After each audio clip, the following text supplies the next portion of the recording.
What is going on, everybody? It is episode 704 of Pop Culture Crisis. My name is Brett, and I am here once again with my co-host. Would you introduce yourself, please? Hi, Crisis Actors. It's Mary.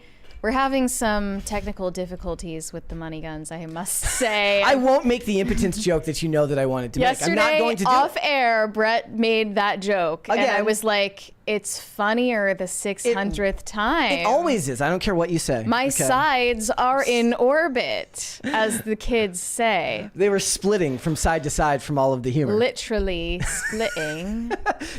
But here's the thing, guys. We have one money gun that works today, so you just have to send double the super chats. Exactly. That's exactly what you have to do. You have to send double the super chats to make sure that we get as much money on the table. Because the same stuff was going on when Kellen was here. I think it was actually him that broke it. I think he just doesn't like us. That's what I think. There was some bad juju that he left behind. He like rubbed it all over the furniture, and it wasn't even Shane's fault. We're gonna need to like fumigate the place just to get rid of that Kellen energy. Well, no, because he's gonna be back next week because I'm gonna be gone. And it's gonna be even worse. It's like we're gonna come back. None of the money guns are gonna work, and the lights are gonna take days off. We're just kidding. We love Kellen. We so appreciate his contributions to the show. We do. He's always helping us out. Mostly when he's not wearing a wig. Yeah.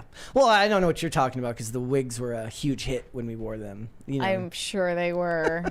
Guys, we got a bunch of stuff to get into today, but before we get started, would you please hit the like button on this video and subscribe to this channel if you have not subscribed here yet already. We are past 174,000 subscribers. The best way you can help the show grow, however, is to not just subscribe. It is what? Did you say 174? 37? Did I say 74? I thought you said 74. I was like, wow, that was a big jump. It's 137,400. That's where I got that. Yes. Okay. 137,000 subscribers. See, I still listen to you. Yeah, you're paying attention. But the best way that you can help this show grow, guys, is to share the video with your friends, your family, your loved ones, the people you like, the people you don't like. The more people that you share the show with, the farther the reach is, the faster the show grows. It is the best way to help us out. So thank you so much for that. And the more you buy our merch. Oh, well, actually, okay, so I had a whole segue planned for that. Yeah, I had a whole segue. You ready? Forget I said anything. Okay, rewind. Yeah, so pull it back. Reel it back in. Okay, so are you ready to get started? I'm ready to get started. Well, that's funny because I saw this before we went live, funnily enough. So this was took a picture at a Chapel Roan tour date and said, this is the merch available at a Chapel Roan concert. Okay. And the tweet says, can we unnormalize $100 sweatshirts and please bring back $20 shirts and $40 sweatshirts?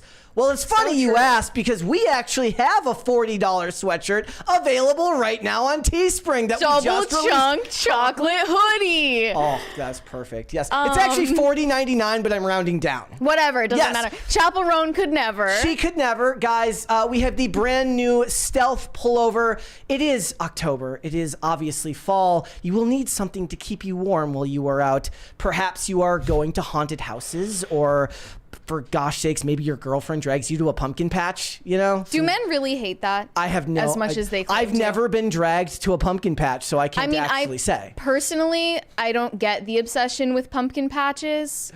There's like a picture that my parents took. I found this when I moved out here. I was putting away a bunch of stuff and I found old photo albums.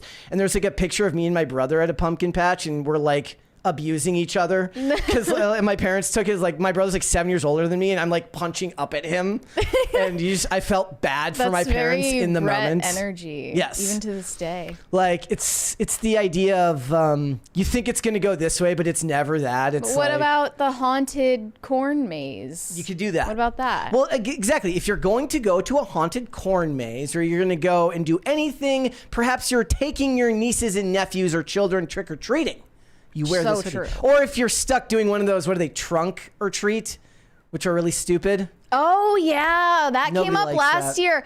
Look, having ban trunk or treat. Having grown up with lots of Protestant friends who weren't allowed to celebrate Halloween, who weren't allowed to dress up, and being the only person who was allowed to dress up, I heard about a lot of mega church trunk or treat events, and I didn't go to any of them. Just admit you don't like fun. It's anti-fun. It truly is. There's a 20 there. Pop Culture Junkie said, I was not able to watch the last 10 minutes of your show yesterday because my internet failed due to a squirrel chewing the cable at the pole.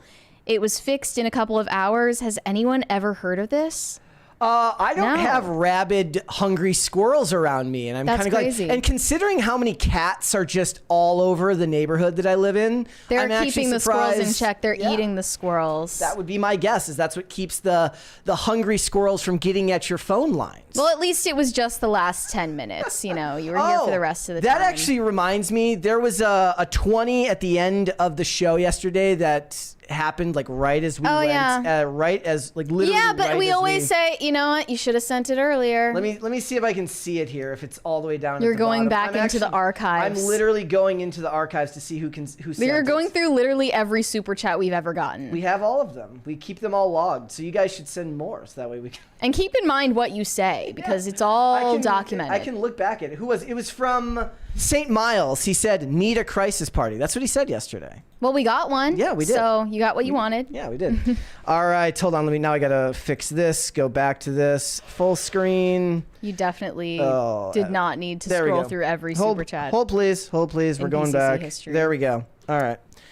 Going back, and we're back. It's so not worth it. It was so, well, I felt bad because the guy didn't get to have it read. It was like right when we went live. Gotta make sure you get your super chats in on time. Exactly. We're All right. ruthless. So what are we talking about today? Well, we're going to be getting into a bunch of stuff, but Beyonce has a very large conspiracy going on around her that we're going to be talking about. We are also going to, this is what we have dubbed the most female episode ever. It's literally all topics about female pop stars. So you're like, I don't know what to talk about. And I'm like, I know what to talk about. You got to do all the work today because I don't follow any of these people very, very closely. Obviously, I looked at what we're going to be talking about today, but it's like Sabrina Carpenter, Lana Del Rey, Ariana Grande, Beyonce. I'm like, you even bro, say this isn't my area. Ariana instead of Ariana. Yeah. Well, I'm not as bougie. Sorry.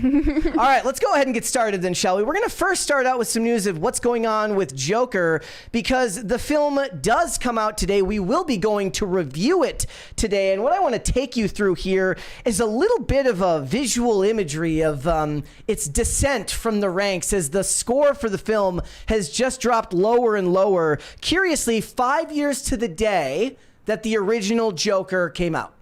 Yeah, which is way too long, so as I said before. Last night, I sent Mary this from the Hollywood Handle that said Joker 2 is currently sitting at 56% on Rotten Tomatoes. Now, that was funny because it was 61% just the other day. Still pretty bad.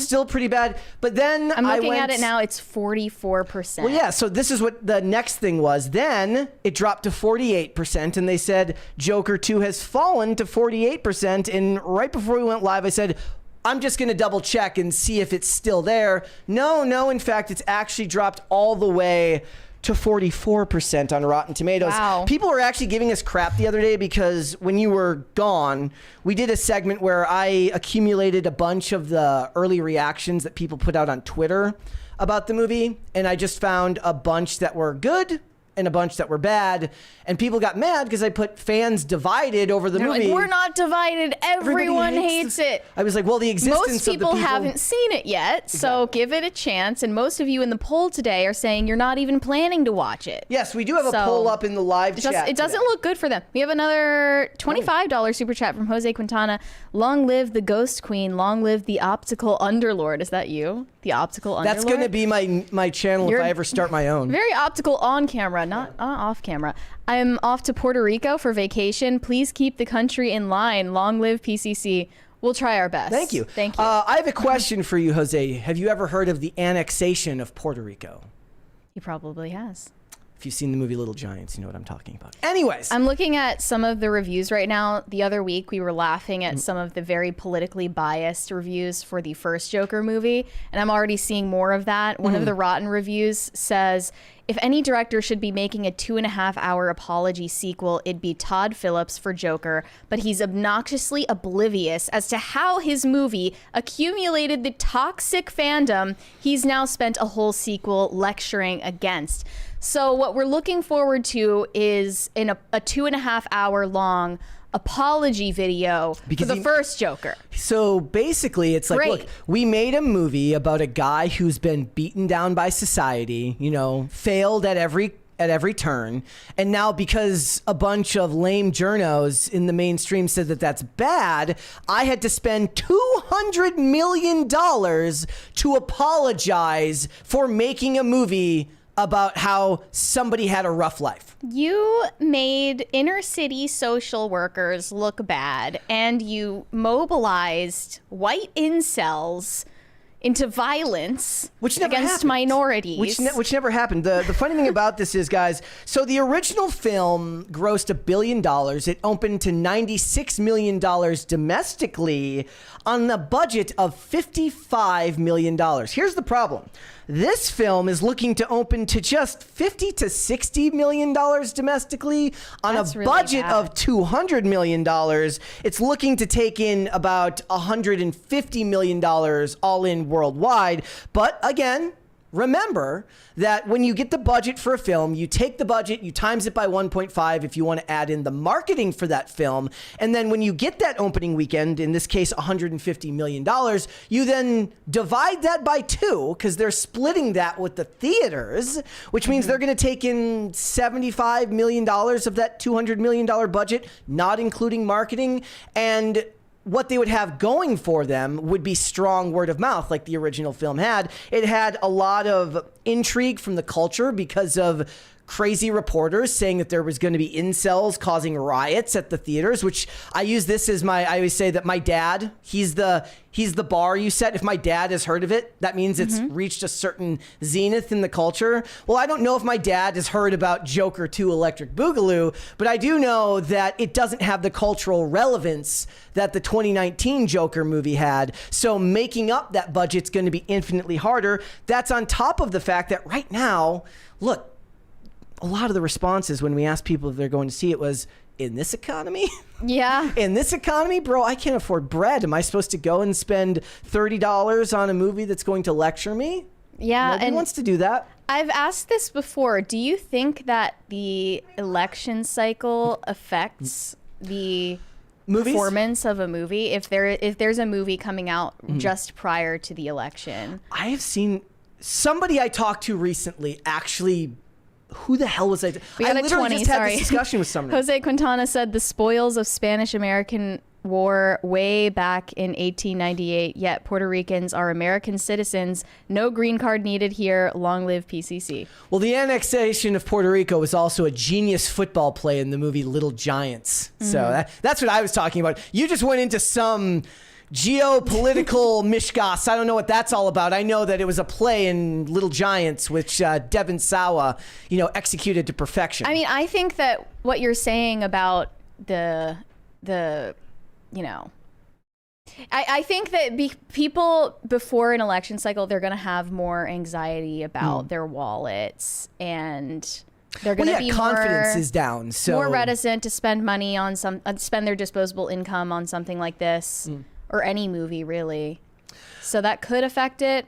But most of the reason people don't want to see it is because they know it's a musical, that they're making a guy. They're making a guy's guy, like literally me movie into a movie for the girls and the gays. Kino Corner would never. Yeah. Actually, it's such a shame that Kino Corner won't be able to review this with us. But we have Vera. And I'm sure it's going to be a ton of fun. Also, they changed Harley's name. Did they? What is Lee Quinn? Remember, we mentioned that they don't call her Harley. I didn't know that. This is you also said there's a twist at the end, which I have not revealed that to you. I got spoiled. I got spoiled on that. But it's the same. It's in the same tone as like what happened with the Penguin right now, where Oswald Cobblepot has been changed to Ozcob because the people who are making these things, despite the fact that they know that superheroes pretty much subsidize 3/4 of Hollywood right now, they're not proud of the source material. Therefore, they still want to make changes at every corner. You can't call him Oswald Cobblepot. You have to call him Ozcob, even though that sounds like a weird political ideology like ANCAP. Why is it just trying to make it more immersive in a real world? That's stupid. Great character names is one of the things that I look forward to in movies and television shows. Like, every bad guy should have a cool name. Ozcob is not it. But I did put out a tweet last night, and I had this thought. If Arthur Fleck was real, dude would clean up on TikTok. You think? Yes. He'd be making thirst traps on TikTok. No, well, no, what it would be he'd be doing the comedy bits, but then he would do the part where he just laughs uncontrollably because he's got the condition, and it would just resonate with mental health Twitter. Totally. They would be like literally me. He would be a mental health awareness influencer. He would, and he wouldn't have had to go into the theater and then do that to poor Murray. I actually don't remember when the first film was set. I believe it's the 80s or the 90s. Okay. Yeah. It was, so no TikTok. No TikTok back then. But if it existed back then, he would have been a big influencer. But lo and behold, all he would have had available to him was to go to like comedy clubs and try and perform. But that's not an easy job, man. 2 hours and 18 minutes. Also should have gotten that runtime down. Should have gotten that runtime down. But wasn't the first one long too? Yes, it was. It was the first one. I mean, that's not like a death sentence. 80s. Let me find it. The poll is ambiguous. Original runtime was 2 hours, 2 minutes. Still for the 2019. Look, I want all movies to be an hour and 44 minutes now. That's just me. I have the attention span of a gnat, which is why I would have liked Arthur Fleck on TikTok back in the day. Look, they've got a lot of stuff working against them. If they're going to make a profit, they are on an uphill battle right now. I understand that when you make a movie like this and you're bringing back Todd Phillips and you're bringing back Joaquin Phoenix, they're not going to do it for less money. They're going to get substantial pay raises, but $200 million is a large amount of money. It's kind of like they're talking about how they're making that Rugrats live action CGI movie. Why don't you just light your money on fire and throw it into a fireplace? Nobody's going to watch that. But the millennial nostalgia, Brett. That's like, I looked at that and I was like, who is this for? Like, who is this for? Isn't it for the millennials? Yeah, but are millennials going to go to a theater to watch? I guess to bring their kids to? Millennials to bring their kids to? I guess. I don't know. We'll leave the poll up until the end of the episode today, but so far it is not looking good. 91% of you say, nah, they're not bothering to go see it. Yeah, Okay. I can't blame you. All right. Well, we will have to wait and see, but we are going to see it tonight. So we will report back tomorrow. We will be doing that review live on the show tomorrow with Vera. It's going to be a lot of fun. So let's go ahead and move on. There is more unbelievable news going on right now because Rust, the movie in which Alec Baldwin was working on when he fatally shot cinematographer Helena Hutchins, did get finished and is now having its own world premiere at a Polish film festival. And weirdly enough, Alec Baldwin is not going to be present at the premiere. So why? So they're doing a Q&A panel for this film. It's going to have the director, the head writer, and the cinematographer that replaced Helena Hutchins on the film. So director Joel Souza, writer Stephen Lighthill, and Bianca Klein. That's crazy. Imagine being that cinematographer who's there like, I just took a job. Another 20 from Pop Culture Junkie. Speaking of runtimes, do you folks think that excessive runtimes may be a tiebreaker when someone determines whether they're going to see a film or not? I don't think they are. It is for me, but I don't know how much the average person invests into looking ahead on the runtime of a movie. Not at all. They maybe see a trailer. If it interests them, they go, or maybe wait until a friend recommends it. When it comes to long run times, I'm like shadow boxing. I'm dodging left and right. Mary's like, let's go see this movie. I see the run time. It's like 2 hours and 40 minutes. I'm like, that's everything now. I'm like, I'm busy that day. She's unscrupulous like, it's work. editing. Like, Well, that's why streaming is so bad. How many of the questions do you think are going to be about the death? All of them. Like all of them. Imagine. And the first crisis party is here, ladies and gentlemen. Thank you so much. Are they going to have any of the actors? I don't know. If we only have the director and the cinematographer. Well, none of the other actors matter. Thank you, guys. Thank you. Well, I just know, like, as soon as Helena Hutchins comes up in the Q&A panel, the actors, if they're on that panel, are going to be like, yeah, it was just like really painful and I had to channel that pain into this scene. Yeah. Because they're sociopaths. And you know what's going to be Alec Baldwin is a sociopath. The first reporter is going to try to be like a hipster and ask a question not about Alec Baldwin. But it's like, come on. Like this is the only thing people want to know about. Do your job. The only reason people are going to go see this movie in theaters eventually is really because of the intrigue about the death that happened on set, if we're being honest. Wasn't, was it the dude from Supernatural, Jensen Ackles, wasn't he in this movie? I'm not sure.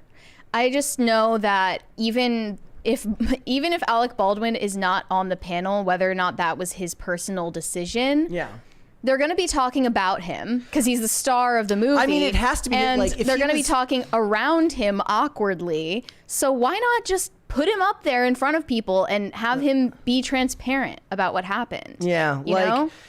And I have to imagine it was his choice, because if he was just the star of the film, a producer might decide that they don't want him there. Yeah. But he's the producer and the star. So it's ultimately going to fall on him as to whether he's going to go to these events. You know, he's going to be like, I'm filming my reality show. Sorry, guys, I'm busy that weekend. I guess Ilaria had plans set for them to go to brunch on that day, so he couldn't make it. The best part is the armorer for the movie, Hannah Gutierrez Reed, she was just denied release on her appeal. She appealed to get released on her own recognizance while waiting appeal, and they said no. Even though he went to trial in July, and due to grievous lawyer error and misconduct, was let off from his manslaughter charges. It's just, I don't think that Hannah Gutierrez Reed was treated unfairly. Yeah. He was treated more. He was treated in this privileged position after all of this grandstanding about how celebrities don't just get away with crimes. Yeah. And as far as I'm concerned, if you are the person who fired the gun, at the end of the day, it falls on you. Look, there's a huge argument that could be had there about, where the responsibility falls down the line, about checking your weapon, right? And in the real world, if it's not a movie and you're not being presented something as basically a line of succession, a bunch of people, a bunch of fail safes fell through on every level. If it's the real world, you are always responsible for the weapon in your hand. And you would say that this is true here, but a lot of these actors, they're going to take the word of the armorer, the assistant director, all the people in line who do these safety checks. And this, one of the things that I find annoying about this is what it led to is a bunch of discussion about guns in Hollywood, which completely ignores the fact that every day Hollywood makes 10,000 movies that involve guns that never have accidents. The more hypocritical part there is about how they always talk about gun control while then making movies about guns. Yeah. Right? But look, I used to watch NCIS LA, and it was on for like 8 gazillion seasons, and every episode had like 4 gunfights, and somehow nobody ever got hurt while doing that. Sure. John Wick has managed to make 4 movies. I think they went to CGI or to CGI blood, away from squibs and stuff like that. But The Rock went to rubber guns for his production company, and a lot of them, like when they were making... what was it? Wrath of Man, or the Covenant. They switched to airsoft weapons, which, look, if you know guns, you can tell the difference, but the average person cannot. But not having a weapon that cycles probably has an effect on an actor if they have to fake recoil. Fake recoil is the worst. Watching actors pretend to have blowback when they're shooting something that doesn't do that. So the more real, the better. And as long as you take your safety precautions seriously and you don't just have live ammunition in random ammo boxes on your set. Which we still don't know how a live round ended up there. Yeah. It's there's we'll still never no know. answer. We'll never know. We'll never know. And I know, like, Tim talked about this. He believes that there was... like, actually, there was some kind evil of afoot. Personal dispute between Alec Baldwin and Helena Hutchins that would give him probable motive. And I don't know anything about that, but I'm just saying there was not enough investigation. I do want Hollywood to get the hell away from CGI blood. Go back to squibs. CGI blood looks awful. Okay. That's fair take. That is my hot take for the day. CGI blood. It probably costs less. Do it. You will reap the benefits of actually having the squibs. All right. Let's move on then, shall we? Time to talk about what's going on with Sydney Sweeney. Yeah. My gosh, it's been how long since we talked about her? So there are rumors going around that Sydney Sweeney is desperate for a paycheck because her team has set up a brand deal. She just put out an ad for a men's body wash. It's not a 7-in-1, believe it or not. It's the Dr. Squatch body wash, and she did this 30-second ad calling her clientele dirty little boys. Should we watch? Are we going to get copyrighted for this? I have no I don't idea. think Let's so. watch it and see what It's free advertising. what she has to say. Yeah, she should love this. Hello, you dirty little boys. Are you interested in my body? Wash? Well, you can't have it. Because this isn't for boys, it's for men. This is Dr. Squatch Natural Body Wash. With long-lasting Sax. natural aromas like wood barrel bourbon, pine tar, coconut castaway, and fresh falls, you'll finally get the attention you deserve. So go to drsquatch.com today and quit being a dirty little boy.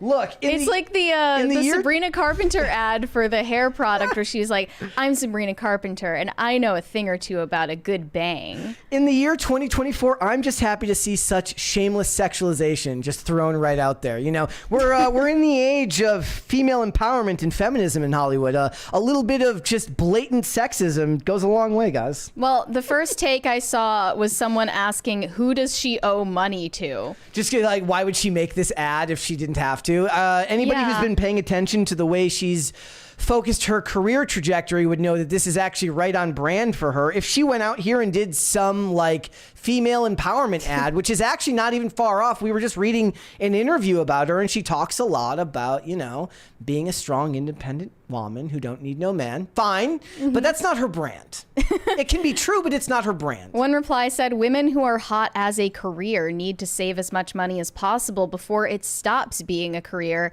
Same with men who do sports as a career. But I think Sydney Sweeney would be quite offended to hear that her career is completely based on her looks rather than her acting skills. Not even her acting. We've talked extensively about the fact that she does a lot behind the scenes, that she seems to be more business oriented than the average younger actress, meaning that she's already started her own production company. She already talked about getting heavily involved with Sony and the marketing department when they were making Madam Web. Granted, you can't fix Madam Web. That's that ship had long since sailed, but she's clearly business minded. So she's getting compared to Margot Robbie a lot because Margot Robbie also has not exactly her own production company. But here's the problem. Margot Robbie is way better at acting than Sydney Sweeney. I think that is the objective truth. Sydney Sweeney has her strengths. But if you've watched Anyone But You, you know exactly what I'm talking about. She just can't deliver a line the way that a Margot Robbie could. I would, however, like to see an SNL skit where she plays Margot Robbie playing Tanya Harding from I, Tonya. Maybe this is her bag. Maybe Yeah. she's okay with doing ads like this, even though it's seen as lowbrow and it's seen as desperate, perhaps. The male version of this is Tom Selleck selling you a reverse mortgage when he gets older. So Exactly. So recently, Sydney Sweeney was named Woman of the Year by Glamour. But like And- multiple people got named Woman of the Year because they had moms as Woman of the Year too. Yeah, I mean, pretty much anyone can be Woman of the Year, is the- including a non-woman. This is the commie world So- of California, Hollywood, where everybody has to win. We have a 20 from Nate. Who cares? She's going to be offended by the entire planet acknowledging the fact that she's a stone cold fox. It ain't going to last forever, toots. Ain't even a good comeback. I actually want to push back on that because we do live in the age of modern plastic surgery and fillers, and women in Hollywood are now able to long pass. You know, it's no longer you're done at 25. Well, it's also just good genetics. Yes. You know, if you're attractive when you're young, you're probably going to be attractive when you're older too. But in this interview with Glamour, alongside her sexy photo shoot, Sydney Sweeney delved deep into her difficult childhood and opened up about her family trauma. After watching her family go bankrupt, Sydney said that the fear of losing everything will always be instilled in her. Quote, I come from a family where I saw my parents lose everything, and I am terrified of that. That fear will always be instilled in me. I mean, that's a very strong driving factor for a lot of people, especially if you did start with much and are left with little. She's very transparent about money. She said, I'm a huge saver. I don't just go and spend money. I like to invest. I like making hopefully smart choices with the money I'm making, but I don't think I'll ever actually feel comfortable. In my mind, she's a Bitcoin bro. That's what she is. She's gonna end up at Bitcoin conferences in the next couple of years. It's a weird feeling when people are like, oh, you're successful. It doesn't feel like that because there's so much more I want to accomplish and achieve. And I feel like I've barely scratched the surface of what I'd like to do with my life.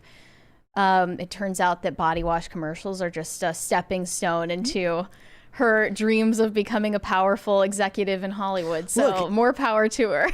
I mean, I imagine she has other brand deals. I know I've seen commercials for other stuff that they she's all done. do. Not all everybody can do ads for L'Oreal Paris. She's got to do the Sasquatch ads. Is it that? Is it Sasquatch? I don't know. It's Dr. I've never Squash. heard of Dr. Squash. I've never heard of this brand before. She'll do but Manscaped next. That'll be the next step for her. Yeah. She also pushed back on rumors that her fiance, Jonathan Davino, is the one footing the bill for her lifestyle. She feels very strongly about being a strong, independent woman, and she doesn't need no man. Again, I feel like that's off-brand. I feel like she should stay away from that. She's very ambitious in her own right. There was just an article the other day where they talked about how when she was at SNL, when she did her episode of SNL, she was practically begging them to do skits about her chest. Mm-hmm. She knows the market cap she has. She knows exactly who's watching her content. Right. She's I think not stupid. Those rumors came about when Anyone But You was getting produced in Australia because Jonathan Davino, her fiance, was one of the producers on the film. Yeah. Despite the rumors of her having a romantic tryst with Glenn Powell, her co-star, that did not happen. Which perfectly helped sell the movie, which went on to be very successful for a movie of its budget. It's all a marketing strategy. Well, nothing's real in Hollywood anymore. In the chat, somebody said, have you looked at Madonna lately? Do you care to retract your statement? Look, just because one is a horror show does not mean that every person... Madonna is just one of many, many hundreds of people in Hollywood that get regular plastic surgery, fillers, all sorts of aesthetic work done to them. And the best of it is done in a way that you don't notice. And I would say... which is why they're in their 30s and they don't look like they're in their 30s. Imagine what Madonna would look like if she hadn't gone overboard with the fillers and the Botox and the plastic surgery. She probably would look great for 60 something, however old she is now. But instead she went down that path because she's mentally disturbed. Yeah. There are other examples like, Salma Hayek, for instance. I always mention Jennifer Beals. 57, looks incredible, looks like she's in her 30s. At most. I always mention Jennifer Beals, who looks like half her age. Stacey Dash. I mean, there are plenty of examples. It just goes wrong when you forget what you look like. And you basically end up having facial dysmorphia. That lady's 60. Yeah. It's almost hard to believe. But most women in Hollywood have the option to age gracefully. I mean, Pamela Anderson too. Even though she gets plenty of hate for how she looks, but you have to give her credit. She didn't go down the Madonna path. It's because she's now leaning into it as like a marketing ploy. She's like, look at me, I don't wear mascara. I'm so natural now. She has, but again, she still has taken great care of her health, and she does look good for her age. And nowadays, like, what was it, 5 years ago was the first time in American history that water was the most popular drink in America outside of soda. Gen Z is now supposedly the most health conscious generation that's ever existed. I don't know if I buy that. Despite all the Zins and the vape pens and everything. Hey, excuse me. Don't counter signal Zins. Don't do that. Fair enough. The point being that there's infinitely more ways to take better care of yourself now, and when you make that amount of money, there's even more ways. So, right. I don't have a problem believing that she's going to be able to retain her youthful look for a long, long time. Now, obviously, on this show, we have praised Sydney Sweeney for not being precious about the way that she is perceived and the way she is sexualized in the media. But also in this same Glamour interview, she talked about the intrusion of paparazzi and how she feels she is deserving of privacy despite having a public job. Worldwide Privacy Tour, Part 2. She said, according to Sydney Sweeney, paparazzi recently showed up at her new home in Florida, shouting at her family while they were outside. They said, quote, "If you tell her to just come outside in a bikini, I'll take pictures and then I'll leave you alone." After the photos were released, there was speculation she tipped off paparazzi herself, a claim she strongly refutes. But is exactly something that people in Hollywood have done for ages. And I'm sure they still do. She said, "Why would I call the paparazzi to take pictures of me at my own house when my baby cousins and family are there and I'm in my backyard? Why would I even want that? I have pictures of these guys in kayaks hiding in the bushes in the ocean. They got there at 8 a.m. and wouldn't leave until 4 p.m. I should be able to be in my home and feel comfortable and safe." Look, they may be scumbags, but they're go-getter scumbags. They get up early. Early bird gets the worm. Early bird gets the bad photo. Yeah. But do you agree that she should be able to be in her home privately? I'm going to give you the pragmatic answer, which is that would be great, but that's not how the real world works, unfortunately. Like, there's a lot of things that I would love, but it just doesn't jive with reality. Her level of fame, once you accept that this is the stage that you're going to be playing on, you're going to be in big budget Hollywood blockbusters, you're going to have your name on magazines, you have to put up with invasion of privacy. And this is something that we talked about with Chappell Roan. You want all the benefits of the job, but you want to say, I don't want the drawbacks. Not the uncomfortable stuff. It's not a la carte. Sorry. Sydney Sweeney revealed it's not necessarily the photographers who unsettle her, but the awareness of how easily her location can be uncovered online. I mean, that is scary, but you know, especially with family around. Well, we're going to talk about this more tomorrow with this stuff that's going on with Hollywood and taking control of actors' social media accounts and stuff like that. Toxic fandoms. I think the fans have a right to kind of feel like they should be separate from the paparazzi, which is vastly different. Definitely. Like, what is worse? But they can sometimes be even more intrusive. Like, what's worse? Like, so this thing, at least the paparazzi don't think that you have some kind of special connection. They know what they're there for. Madonna. Yeah, you don't want that. No. You don't want that. All right, let's move on then, shall we? What do we got next? Sabrina Carpenter? Yeah, so recently Sabrina Carpenter... Again, all these people that I just don't know. Sabrina Carpenter hit back at judgmental moms who go to her concerts and then criticize her for wearing revealing lingerie outfits during her shows. This is a uniquely feminine thing to like go and judge a person and pay money to judge them. You're paying money to judge this woman, and she's the only person who benefits in this situation.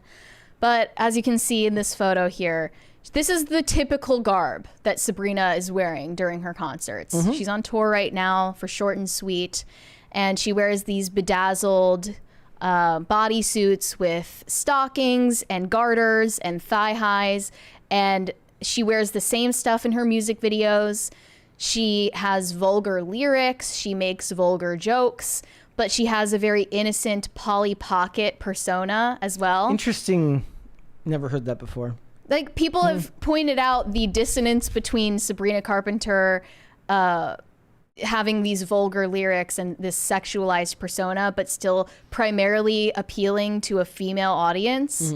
Yeah, there was some... Well, here's the thing. It's pop music. It's never been a male demographic ever. Right. It's just not. Right. Like, none of these artists, male or female, like nobody who listened to NSYNC when I was a kid was a dude. Like, maybe when they got older, ironically or something, or like you'd have the people who'd be like, oh, I kind of liked it, and then they have to admit later that they did. But they weren't the ones who were expected to go out and get posters signed or go to their concerts live. Right. Definitely. That comes with the territory.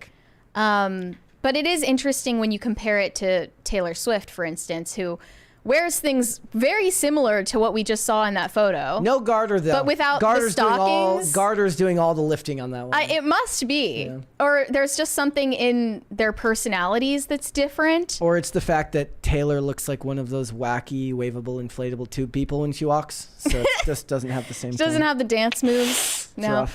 In a cover story with Time magazine, Sabrina Carpenter opened up about how incorporating her sexuality into her work has resulted in vilification that Britney Spears and Christina Aguilera have experienced over the years. She says she gets the same type of commentary. She believes pop stars before her, including Spears, Aguilera, Rihanna, and Madonna, have helped make progress, but there are still a few critics who remain, particularly when it comes to her costumes. She Are said, they expecting there to be a day where there will just be 0 people? Is that that's what they're expecting. Is we're gonna live in a utopia where no one ever criticizes anything you do, say, or wear. It's the same argument that people have when they talk about social causes. Like, there's just more work to do. There's always more work to be done. Until the day that every woman can go out a little bit whorish and not get, criticized, we've got more work to do. I mean, I see crazier stuff than this in like everyday club where you'd see in Miami. My point wasn't to be vulgar to them. The point is to say, dress however you want and expect the criticism, because that's what the real world is. I mean, watch these streetwear videos from Manchester. All of these women who are out at 3 a.m. dressed even crazier than this photo. Yep. But here she says, you'll still get the occasional mother that has a strong opinion on how you should be dressing. And to that, I just say, don't come to the show, and that's okay. I at least appreciate her not saying that it was misogyny. Well, at least she's being honest that it's other women. We're making progress. It's primarily other women who are criticizing her here. There's a huge lie if the idea is supposed to be that men everywhere are criticizing me for wearing a garter and thigh-high stockings to my shows. I don't think that's the demographic that's criticizing you. I just don't. Well, it's also ironic that she's pointing out it's mothers, because a lot of her fan base, I assume, are still children and teenagers who don't take themselves and don't pay for these concert tickets. She has to get the parents on her side. And Taylor Swift has definitely cornered that market. Yeah, as the kid-friendly pop star. She's not wholesome enough. I know somebody left a comment on a Twitter post the other day. It's like, why does everybody, like, every time you see the Taylor Swift is in the Illuminati posts or she's doing something satanic because she's wearing the hood. We've even talked about that on the show, and like the other 2 hours is her like helping disabled people and giving gifts to children. So you can't win. Yeah, but she is the most family-friendly pop star. Yes. Like, that exists, and people have gotten mad at me for saying that, but it's true. There's far worse that you could be exposing your daughters to in this day and age than Taylor Swift. Yeah. By far. Yeah. And Sabrina Carpenter is definitely a little bit more sexualized than that. I just find it funny because no matter how much things change, they just stay the same, because this argument will be going on for the next 20 years and the next 20 years after that. The demographics of who's doing the complaining might shift. I guess the idea would have been 20 years ago when it was Christina Aguilera and Britney Spears. It was the moral majority Christian conservative moms that were complaining about it. But I highly doubt that the moral majority Christian conservative moms were at many Britney Spears concerts back in the day. No, now they're just paying money for the concerts and complaining about it. They didn't have a chance to stop by a Target and ask to talk to the manager, so they have to then go and complain to Sabrina Carpenter. I guess Sabrina is the manager. I just feel very divorced from all of this, because as a dude, you're just like, yeah, I don't know about think about it. Okay. Hypothetically, you have a 13-year-old daughter who wants to go to the Sabrina Carpenter concert. Her mom is taking her. But you're okay with her going? Yes, I would ask the mom to look into it and figure out whether that's... Have you heard these outros that Sabrina writes for nonsense? Yeah. Well, okay, here's the other thing. Like, you're asking that, but when you ask the question, like, would you be okay with her going to these concerts? Most parents aren't going to go do a deep dive. They're not going to put on their monocle and go look into every aspect of her. They're going to listen to maybe a couple of the song lyrics, and as long as it's not too objectionable, they'll say, okay, go ahead. I think it's crazy that they're complaining about the outfits and not the lyrics. Yeah, I don't like the lyrics outros, are worse, right? She has this hit song called Nonsense, and she retired this recently, but for a long time when she was opening for Taylor Swift on the Eras tour, she wrote a new outro for the song on every stop of the tour that was personalized to the city that they stopped in. And she would rhyme it with some insanely vulgar sexual innuendo every night. Then you shouldn't be letting your 13-year-old daughter go to that. That's not what's receiving criticism. Like, that's crazy to me. Like, if I let my daughter go and do that, I would then be upset if I was there and heard that, right? Sure. But as a dad, you wouldn't want to see. And then you're like, that's it. We're going to Olivia Rodrigo, and then she just hands out Plan B pills to your daughter. Like, you cannot escape it. You cannot escape it anymore. The only other option is like, okay, is there any Christian pop stars? Is Flyleaf still around? Yeah, I'll take her to a Flyleaf concert. That era is long gone. Okay, if you're a dad and you take your 13-year-old daughter to this concert and you see her in that outfit, it's going to be uncomfortable. It's going to be uncomfortable, and you're going to be weirded out. Right, and you wouldn't feel uncomfortable at the Taylor Swift concert. You would not. For what it's worth. Correct. Unless they're screaming F the patriarchy. Okay, so then I'm going to put you on the spot then. You have to have a choice. F the patriarchy, whorish nightgown, or Plan B pills for your daughter. I have to pick one. You have to pick one of the three. This is like the worst F, marry, kill ever. Yep. I don't know. I think I'm going to be that draconian mom. No, just no to all of it. It's going to be worse by the time I have to consider these things anyway. The culture is already down the tubes, but it's going to be straight down to hell from here. And no dessert unless you finish your dinner and make sure you get your homework done. That I would care a lot less about, actually. Okay. Wait, why?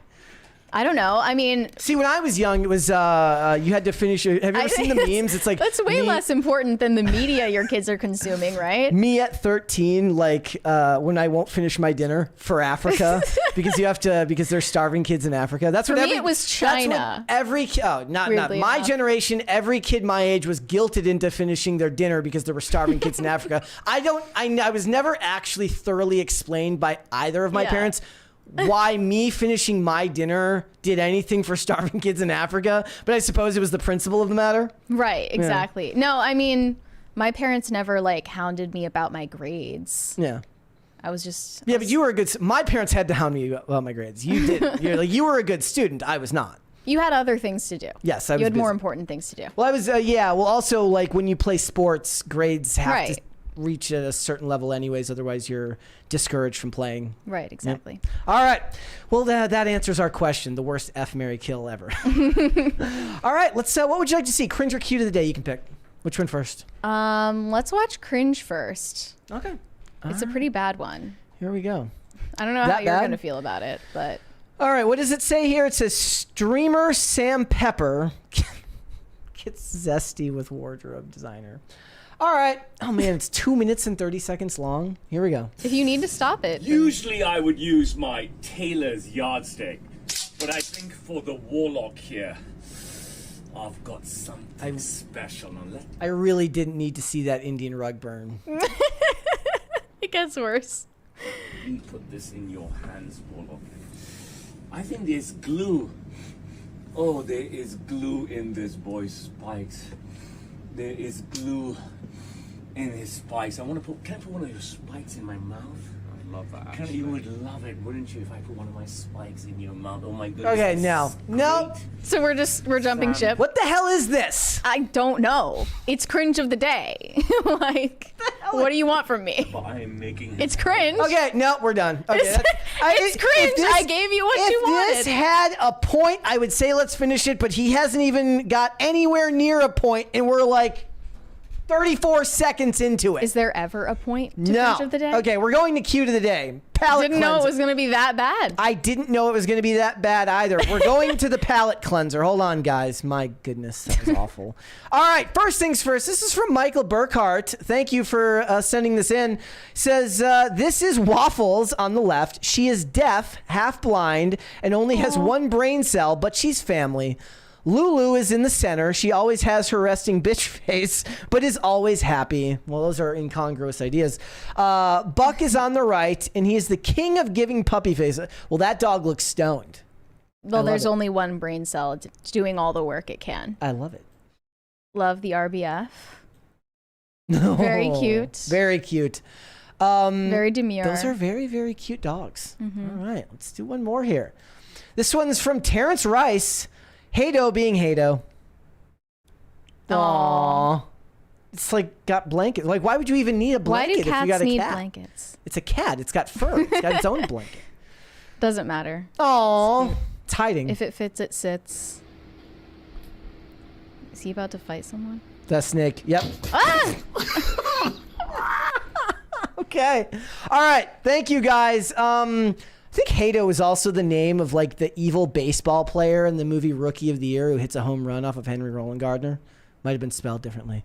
Okay, guys, If you want to submit your pets. Hashtag PCC Pets on Twitter. Tag me and the show in there. It's hashtag it's at popculture_show, and then just at Brett Dasovic on there. We are looking to re-up. We need more pets from everyone. We have our first 3D printed pet to be on the show very soon. Oh, interesting. 3D printed hippo.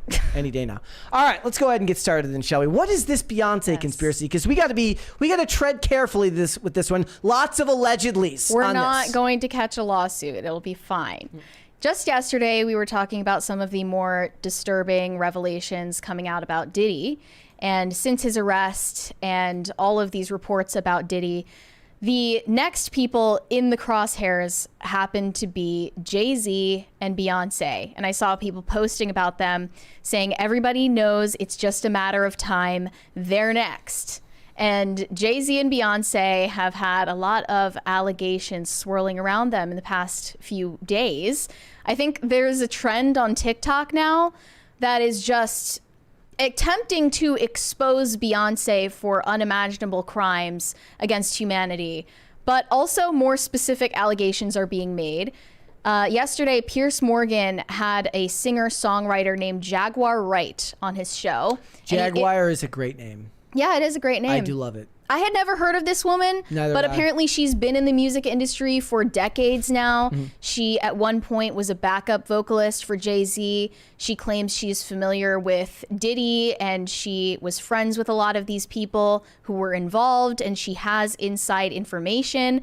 And she's not afraid of getting sued for defamation, clearly. No, she's making allegations left and right. Even while she was doing this, Piers Morgan was trying to, he was stop like, her listen, from getting in trouble. He's like, we don't have anyone here to respond to your claims. And she's like, I don't care. We're going anyway. So Jaguar Wright told Piers Morgan that Jay-Z is just as much of a monster as Diddy, and his wife too, Beyonce.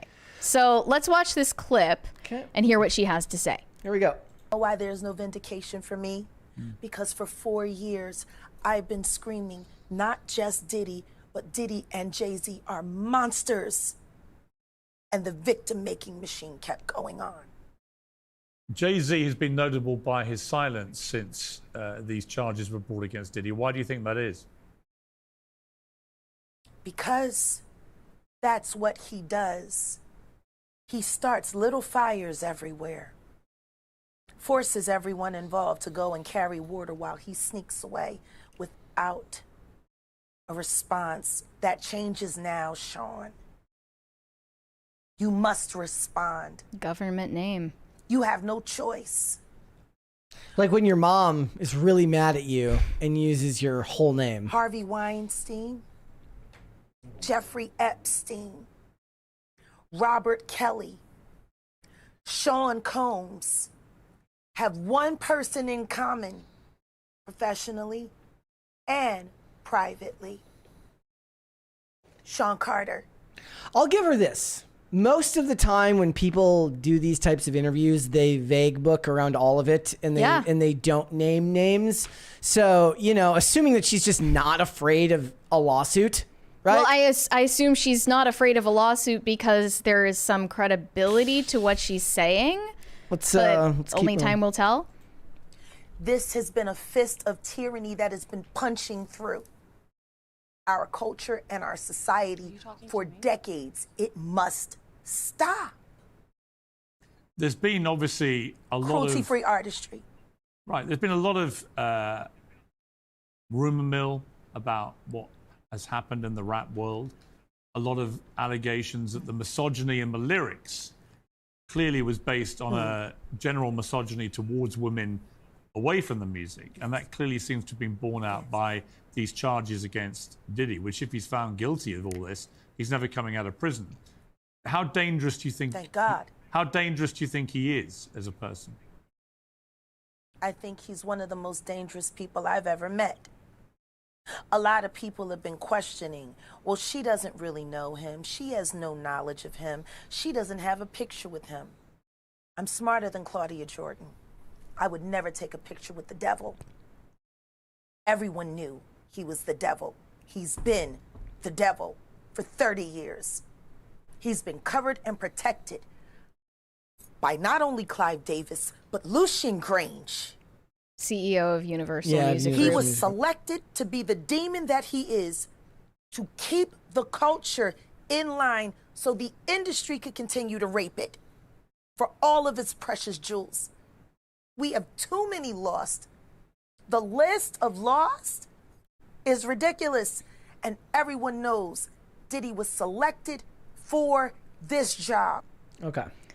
So they got into the Me Too movement, and Pierce asked her, after the Me Too movement, why didn't the music industry face the same scrutiny that the film industry did and a lot of other industries? And a lot of people ask that question. And her right? answer was, well, it's because Me Too was a giant scam.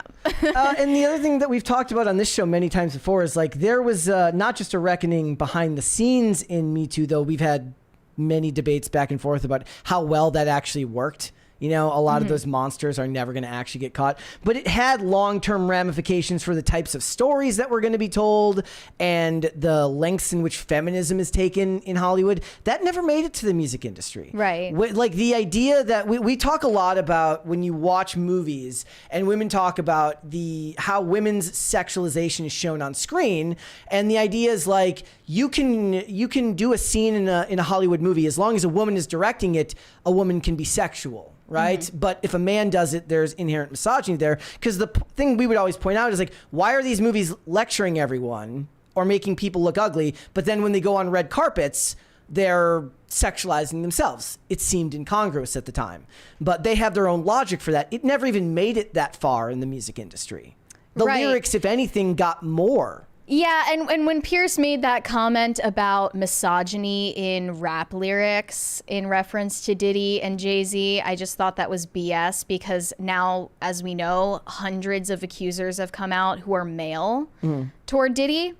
But as for the allegations Jaguar Wright made against Beyonce, Jaguar Wright has claimed in this interview that she knows 3 victims willing to testify against Jay-Z and Beyonce, and she suggested foul play with Aaliyah's death in a plane crash. That is, okay? Did she also do the same thing for Left Eye of TLC? Yes. Okay. We're going to get to all of Holy it. Don't crap. worry. Okay. She said, I have 3 victims right now who are willing to give testimony on not only what Mr. Carter, Jay-Z, has done to them, but his wife as well. They're a nasty little couple. They do nasty things. Keeping people against their will, putting people on planes while they're unconscious, just like Aaliyah got put on that plane unconscious. So now there's a theory spreading like wildfire all over TikTok that Beyonce played some kind of part in Aaliyah's untimely death in a plane crash. I have no idea what the evidence is to suggest that. Still don't. It's just TikTok. You got your views coming in. But yeah, this TikTok I saw got 6.8 million views when it was reposted to X. A video from back in the day where Beyonce is interviewing Aaliyah on a red carpet. And you pointed out how all the artists seem to have to thank Beyonce when they win awards. Yeah, when all of these other female artists go up to accept a Grammy or whatever Even it is. Kanye had to interrupt Taylor Swift to do it. They have to dutifully thank Beyonce, and she stares at them intently while they do so. And it just seems like they owe her something. Maybe Yeah. she has something over their heads. I don't know. But since these rumors came about, it started trending on X throughout last week and this week, #SheKnows, referring to Beyonce. And now the allegations have gone so far as to accuse Beyonce of kidnapping Sia. Oh, well, that's a huge thing to just drop. We should Well, point this out. there's more. Yeah. Okay, kidnapping Sia, possibly killing Sia, possibly killing Aaliyah, and replacing possibly Sia with a killing- clone? Yes, and replacing Sia with a clone. She's still around. Yes. Killing Michael Jackson, killing Left Eye, causing 9/11, sinking the Titanic, shooting Trump. There's more. Assassinating Marie Antoinette. How old was she when she did 9/11? Killing Tito Jackson. Wait, I think that Tupac. Amy Winehouse. There's more. Okay. Causing 9/11, killing Princess Diana, causing Ocean Gate to implode. She just hates subs. She's like, fuck Like, subs. it just kept getting crazier and crazier. And apparently, according to all of these people, Beyonce and Jay-Z are the ones pulling all the strings. Maybe 9/11 was why Destiny's Child broke up.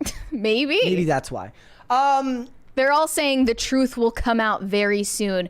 Beyonce has been butchering people for decades. See, Hashtag she knows. Here is the smart thing you do if you're Beyonce, though. If you're guilty of just one of those, you then leak the conspiracies about the rest of them to make it all sound ridiculous. So hashtag she knows trends after Beyonce is implicated in alleged crimes and Hollywood murders alongside her husband Jay-Z in a series of viral conspiracy threads and videos spreading across social media. What I need you to do, I need you to explain to everyone the Sia kidnapping and cloning thing, because it's the most ridiculous out of all of them. More so Maybe even not. than 9/11 and Princess Diana. So this screenshot of a tweet from Sia back in 2016 started getting spread around.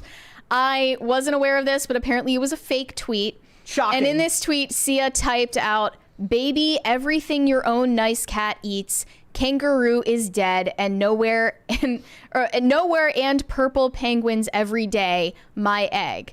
And she capitalized the first letters to spell out Beyonce kidnapped me. Oh, and don't in another forget- tweet, she tweeted out, "Hope everyone likes pancakes," spelling out help.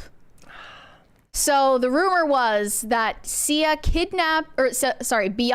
kidnapped Sia, kept her in a basement somewhere, and then eventually, as you know, Sia did a face reveal. She had been hiding her face with a wig for many years, and that was the clone. Did she do Marshmallow too? Is that why he did that? I'm sure. Yeah. He's Oh, wait, no. It's Or- all no. getting exposed. Oh, you know what it is? She did Dream too. That's why It's- Dream did a face reveal. It's all getting exposed. They're all going to face accountability for their crimes. What I find the funniest out of all of this is that of all the people, Beyonce. Sia.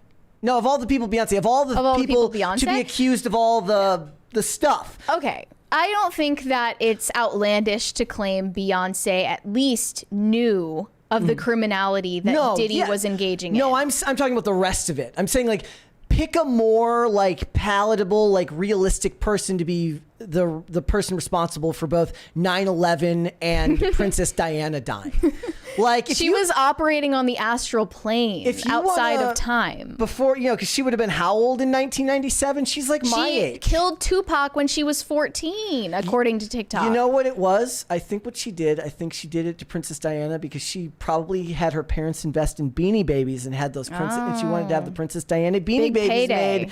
made. Big payday for the family. Her dad is a record executive, so The conspiracy theories surrounding Beyonce's influence and position in the music industry suggested that she may have been involved in Diddy's criminal activities. Moreover, these theories propped up several wild, unsubstantiated claims alleging that Beyonce's role in Michael Jackson and Aaliyah's demises. This is especially true in the case of the song She Knows by J. Cole, a reference to Beyonce's last name, Knowles, and the lyric, "Only bad thing about a star is they burn up." People interpret both the song title and lyrics as Beyonce's alleged involvement in the aforementioned crimes. here's the insidious part of the more outlandish claims. The more outlandish claims become popular, the more it takes the eye off the ball on the very, very realistic sounding claims of impropriety in the music industry. And her close proximity to both Jay-Z and Diddy and all of these people who are very, very much under scrutiny right now for possibly doing really, really awful things. But then nobody remembers it. It's like what you were talking about with Frozen and the ability to manipulate SEO. There is a lot of bot manipulation happening right now. Correct. You should be aware of that. And we've talked about this before in the context of Disney's. There's a very popular, possibly the most popular Disney conspiracy theory that Walt Disney was cryogenically frozen beneath the park, or maybe just his head was frozen. A lot of it is just his head along there with Yeah. Ted Williams, the baseball player. And the theory goes that Disney released Frozen in order to manipulate search engine results so that people could not find relevant search results about Walt Disney's head being frozen. Honestly, perfect. And you know what? We have a more The recent... same thing happened with Beyonce, though, because last year a show came out called Swarm that was essentially based on the idea of a crazed Beyonce stan becoming a serial killer. Now, as I was researching today and Googling Beyonce serial killer, what came up was all results about that show on HBO Max. We have even posited the same thing could be true. Like, look, there was a bunch of stuff just like a month ago about Mr. Beast and Chris Tyson. Guess what? That's all gone now because all people are talking about is impropriety at Beast games. Oh, here's another example. You actually hide a bad scandal with a scandal that's bigger and pushed by the outlets. You actually feed the mainstream outlets the one about the more palatable scandal. All it's going to do if you tell people that people were treated poorly at your game show is make people want to watch it. That's way different than the allegations regarding Chris Tyson. Yeah, they have very sophisticated methods. Yes. And another recent example was a few days on Twitter last month, people were speculating that Joe Biden was being hidden from the public eye, either because he was deathly ill or he had already passed away. Yeah. And at the same time, interestingly enough, there was a Jimmy Carter death hoax, a bunch of fake reports that Jimmy Carter had passed away. So when you searched president death hoax, all that came up was results about Jimmy Carter, not Joe Biden. Yep. This is definitely a repeated tactic that we've seen in the media over and over again. And I wouldn't discount the idea that it's happening right now in regard to Beyonce, Jay-Z, Diddy, any of these people who are in the crosshairs. I mean, you see those pictures of Jimmy Carter the other day, like out in public looking basically It was dead. Weekend at Bernie's. Yes. It was giving Weekend at Bernie's. I'm seeing more tweets. Beyonce killed Aaliyah, Michael Jackson, left eye, caused 9/11, sunk the Titanic, shot Trump, snuck an extra suitcase onto Aaliyah's plane, a demon, a murderer, Wait, and a mastermind. She didn't pay her baggage fees? Holy shit. Beyonce, after killing Tupac at age 14 and then killing everyone else, including Princess Diana, while Kanye tries to save them. She knows. Hashtag she knows, guys. Now, honestly, they need to make a movie about this person. On a more serious note, recently Kesha spoke about her plan to expose the music industry, which is never going to happen. I can absolutely applaud the complete lack of, like, reality. This complete lack of self-awareness and realism. So Kesha recently revealed that she has a 10-year plan to upend the music industry. The music industry should be effing terrified of me because I'm about to make some major moves and shift this shit. I really want to dismantle it piece by piece and shine light into every corner. I hope my legacy is making sure it never happens to anybody ever again. And what she's referring to is her allegations against Dr. Luke of sexual abuse from around, you know, a decade ago. And she's saying, I'm going to upend the music industry so nobody else ever gets abused again. Well, look, I'm but a humble podcaster, but I can tell you this, that if your goal is to take down an industry as massive and as unyielding as the music industry, your first step would probably be not telling everyone about it. That would be my guess. Would be to, really like, takes the wind out of your sails, would have been doesn't to it? keep it to yourself. Yeah, frankly, that's delusional. Let's go super chats. Shane H. Wilder said, happy Thursday, Brett and Mary. It's October 3rd. So Brett, stop trying to make fetch happen. It's not going to happen. And Mary, you go, Glen Coco. I'm having flashbacks of having to go see the Mean Girls musical. Yeah, that was just Olivia still hasn't painful. forgiven me for that. But it's Mean Girls Day. It is Mean Girls Day today. People care less and less every year that it's Mean Girls Day. Potatoes for Seamus said, hi, Brett. Hi, Salamander Cave Girl. Fight, fight, fight. There's that. Do they want us to fight? That, I don't know if they mean that we're supposed to fight or if don't we're know. supposed to fight with them. Andrew Let's do two more. Jacobs said, Mary, how long have you been a metalhead? Also based. I would not consider myself a metalhead. Be like me calling myself a nerd, right? Like Exactly. I don't take that label. That's what we call stolen valor. Right. If I called myself a metalhead, that would just be stolen valor. So I'm not going to. But I did, you know, I appreciated it from afar. Yeah. Shane H. Wilder said, does listening to metal make one a metalhead? I mean, I enjoy metal, but I also listen to everything else and don't fit the metalhead archetype. People just are obsessed with labels. You know, it's like goth. You know, you're not allowed to call yourself goth unless you listen to Susie and the Banshees. I would like to remind everyone that the nicest thing Mary has ever said to me is she once told me that I dress politically neutral. You do. It's the nicest thing. But do ever said to I? me. That's the question. You don't have a political, if you were to be a Republican, you'd have to be wearing a red or a blue dress. If you saw me out and about, would you know that I'm a far right extremist? No, I would not. I would not picture that. Would you assume left though? I would think that you watch Edward Scissorhands once a year, maybe. I actually don't. Yeah, I know. It's a common misconception. I know. It's again stolen valor. Emo stolen valor. Let's hold off on the rest. Let's come back after the fact. Time to talk about. Wait, is it Ariana Grande? Ariana Grande. Not you got it right. Ariana. Again, I'm not bougie enough to get this stuff right. Yes. So Ariana Grande is doing press for Wicked right now. That movie's coming out in November. We're definitely going to be reviewing it. Super excited for that. But she, in a recent Vanity Fair interview, responded to criticisms of her changing her voice in order to play this character, Glinda the Good. And it was definitely noticeable at the time when she was doing interviews that she completely changed her dialect. She completely changed the register of her voice that her fans were used to. And people thought, you know, she must just be a sociopath if she's able to change her personality and her race like 14 times a year. Look, Kamala we don't know Harris, who this woman is. Kamala Harris changes her voice every 2 days at rallies, and nobody gives her crap for it. I don't want to hear about it. Well, let's take a look at that video from her appearance during the summer on Pod Crush.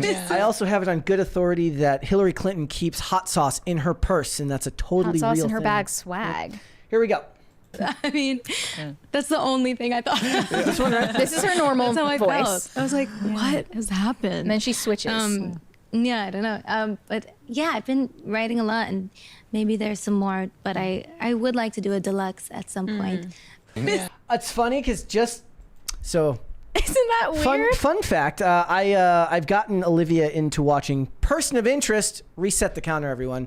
And there's this episode where this girl plays, her father's from Brazil. She's the daughter of a Brazilian diplomat, but the actress is very much from America.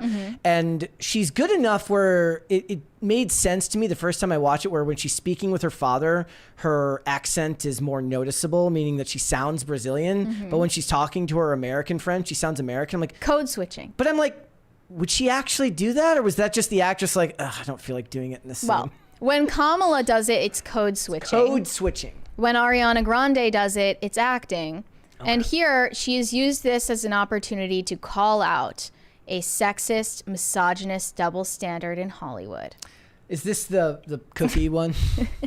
Well, before we get to that, here is a clip of Ariana Grande from years ago, back when she had a completely different accent and a completely different register to her voice. This was from an old interview where she was looking at a photo of herself from her childhood. Okay, so this one right here. Yeah. Okay, I'll just make sure I have the right clip here. All right, here we go. I'm like, bitch, that's my cookie. That's my juice, okay? Carry on. Thank you, next.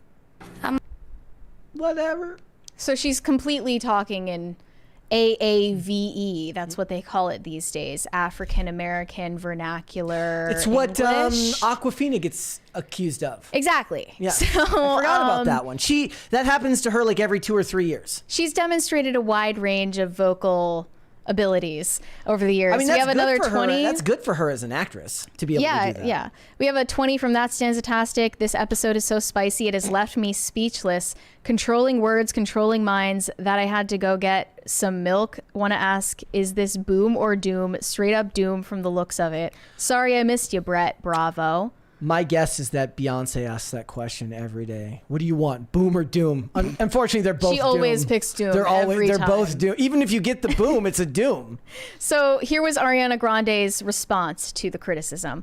She said, it's a Hollywood double standard. When it's a male actor that does it, it's acclaimed. There are definitely jokes that are made as well, but it's always after being led with praise.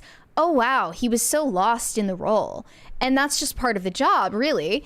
Tale as old as time, being a woman in this industry, you're treated differently and you're under a microscope in a way that some people aren't. Some people meaning men. Men in Hollywood are never under a microscope. Mic drop. Thank you guys. They're eating the dogs. They're eating the cats. Eat the cat. She just owned all the chuds. She really did. Hold, please. She told them what for. Okay. She continued, though. She said, there's a part of the world that isn't familiar with what it takes to transform your voice, whether it's singing or taking on a different dialect for a role or doing a character voice. I'm really proud of my hard work and of the fact that I did give 100% of myself, including my physicality, to this role. I think the problem is, like, there's more of a linear idea of, like, an actor with one voice who does a role with another voice and then goes back to his normal voice. Mm-hmm. Right now, you're telling me there's like 9 voices and people just, they're Jesse Ventura. I'm just asking questions. Look, I just find it interesting how Ariana Grande doesn't get canceled for race swapping herself in real life like 20 times over the course of her career. Have you ever seen the meme that says that says Ariana Grande has now played both versions of The Little Mermaid? Yeah. I've definitely seen some edits. I think there might have been some Photoshop work on some of them, but I can't confirm. Italian white girl on Nickelodeon to racially ambiguous to black to Asian, then back to white. She should be a politician. And she's changed her Kamala accent Harris to fit whatever race or personality she's chosen for that year, for that promotional cycle. I mean, so to say that that's just a product of her acting, I find that hard to believe. Yeah. And by the way, did you say you were excited to go see Wicked? That was a joke. That was a joke. It's 2.5 hours long. Maybe even 3. Ariana Grande also opened up in this Vanity Fair interview about the rumors and scrutiny she faced during her budding romance with her co-star Ethan Slater during the production of Wicked. By the way, in case you forgot, I don't have that video. Is there a video of that? Okay, no, we don't have a video. But in case you forgot the context here, she began working on Wicked with Ethan Slater, another Broadway star, who left his wife and newborn child at home to work on this movie, and they ended up dating. While he was still married. Here, be her publicist. They didn't start dating. They fell in love. Right. They fell in love. Soften the language. And there's nothing you can do to control that. I mean, how could you blame her? He played SpongeBob, and it was just Niagara Falls down there. So here's what she said. Of course, I went through a lot of life changes during the filming of this movie. This is already so scripted. I think she calls him Krabby Patty. Or does he call her Krabby Patty? You think? He calls her Krabby Patty. She said, give me that spatula. Yeah. A lot of people that were working on it did. We were away for 2 years, so of course I understand why it was a field day for the tabloids to sort of create something that paid their bills. The most disappointing part was to see so many people believe the worst version of it. That was definitely a tough ride. And she's used this to claim that evil tabloids have been trying to destroy her since she was 19. Yeah. I think you've just been making self-destructive decisions with your life since you were 19, and they happen to be profiting off of it. Well, if it isn't the consequences of one's own action. That's wild. I also want to call into question, look, call me a conspiracy theorist here, but I don't know if I believe that whenever they do these lie detector tests for Vanity Fair that they're actually doing it. How dare you question their credibility? Frankly, I think that they could just be like, hey, let's just strap the gizmo to her and just not plug it in, and then we'll film the gizmo after the fact. We'll have the stenographer off camera after. Maybe I'm wrong. Let's watch they this put clip. Ariana Grande in the hot seat in this interview with the lie detector and asked her if she got plastic surgery. Also, look, from what I understand, if you take a boatload of Xanax, it's not going to register on there anyways. So That's unless also they're being told not to take drugs beforehand, given that it's Hollywood, I'm sure most of them are not exactly going into this clear-headed. But hey, I could be wrong. Let's hear it. Did you get a boob job? No. Did you get a face? Can you imagine? No, not yet. I'm open. Truthful.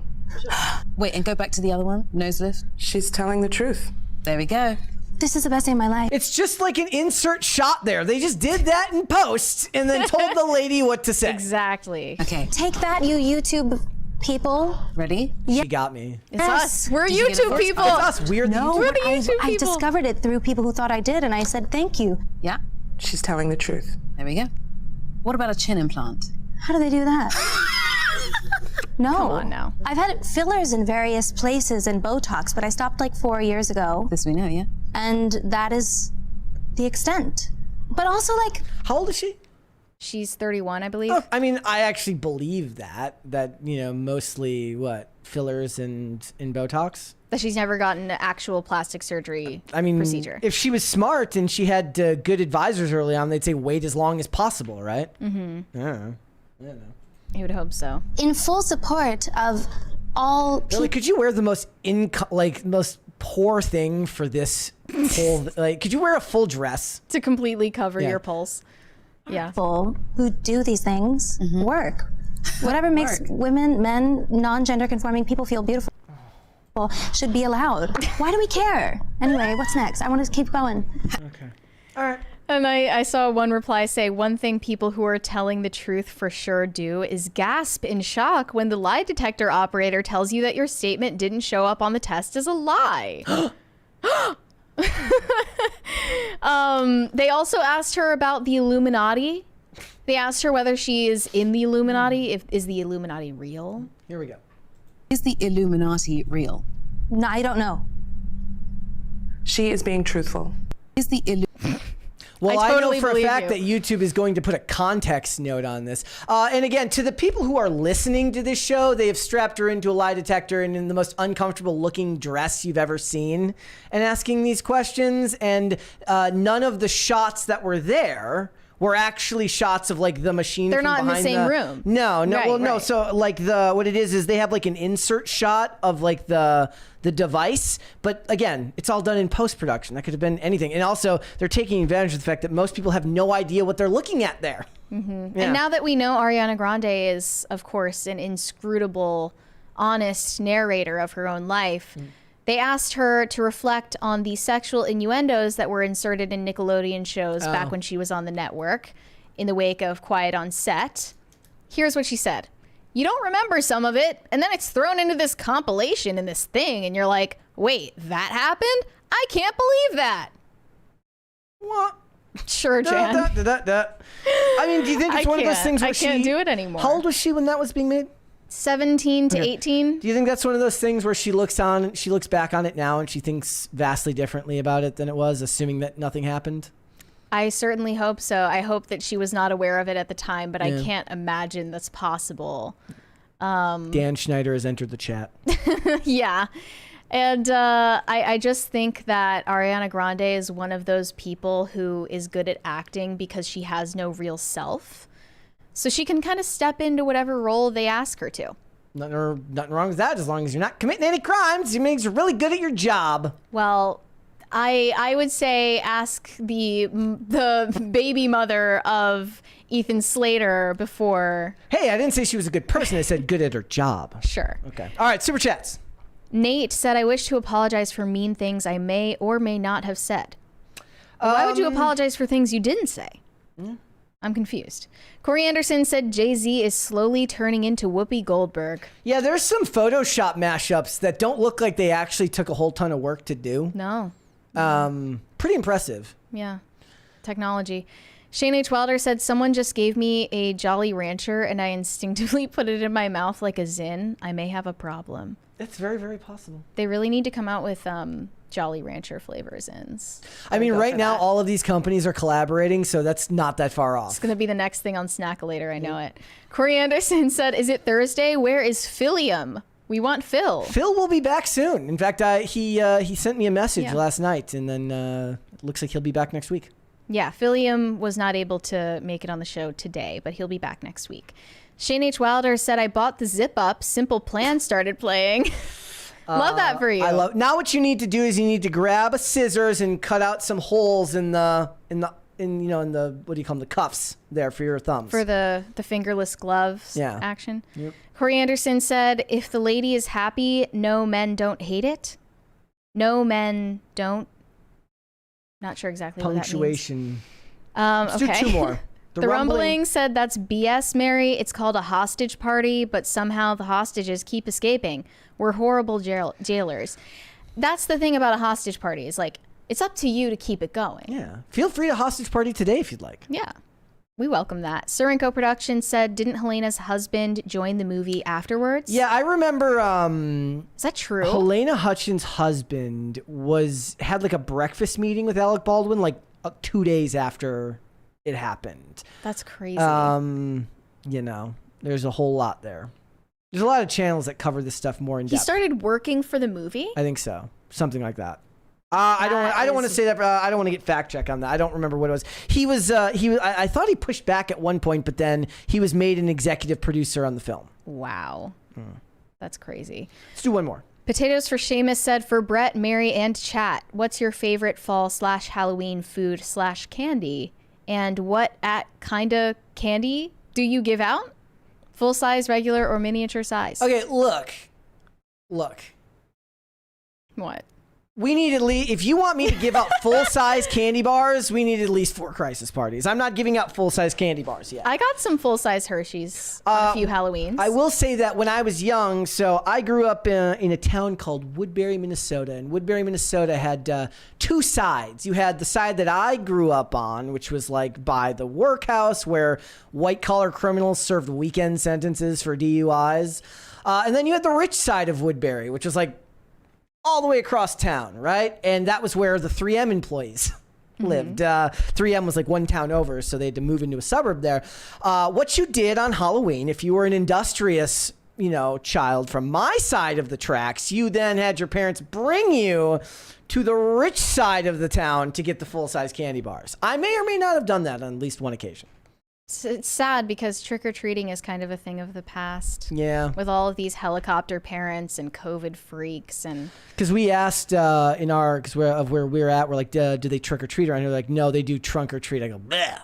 Yeah, it sucks. Poor kids, they're not going to have the same experiences.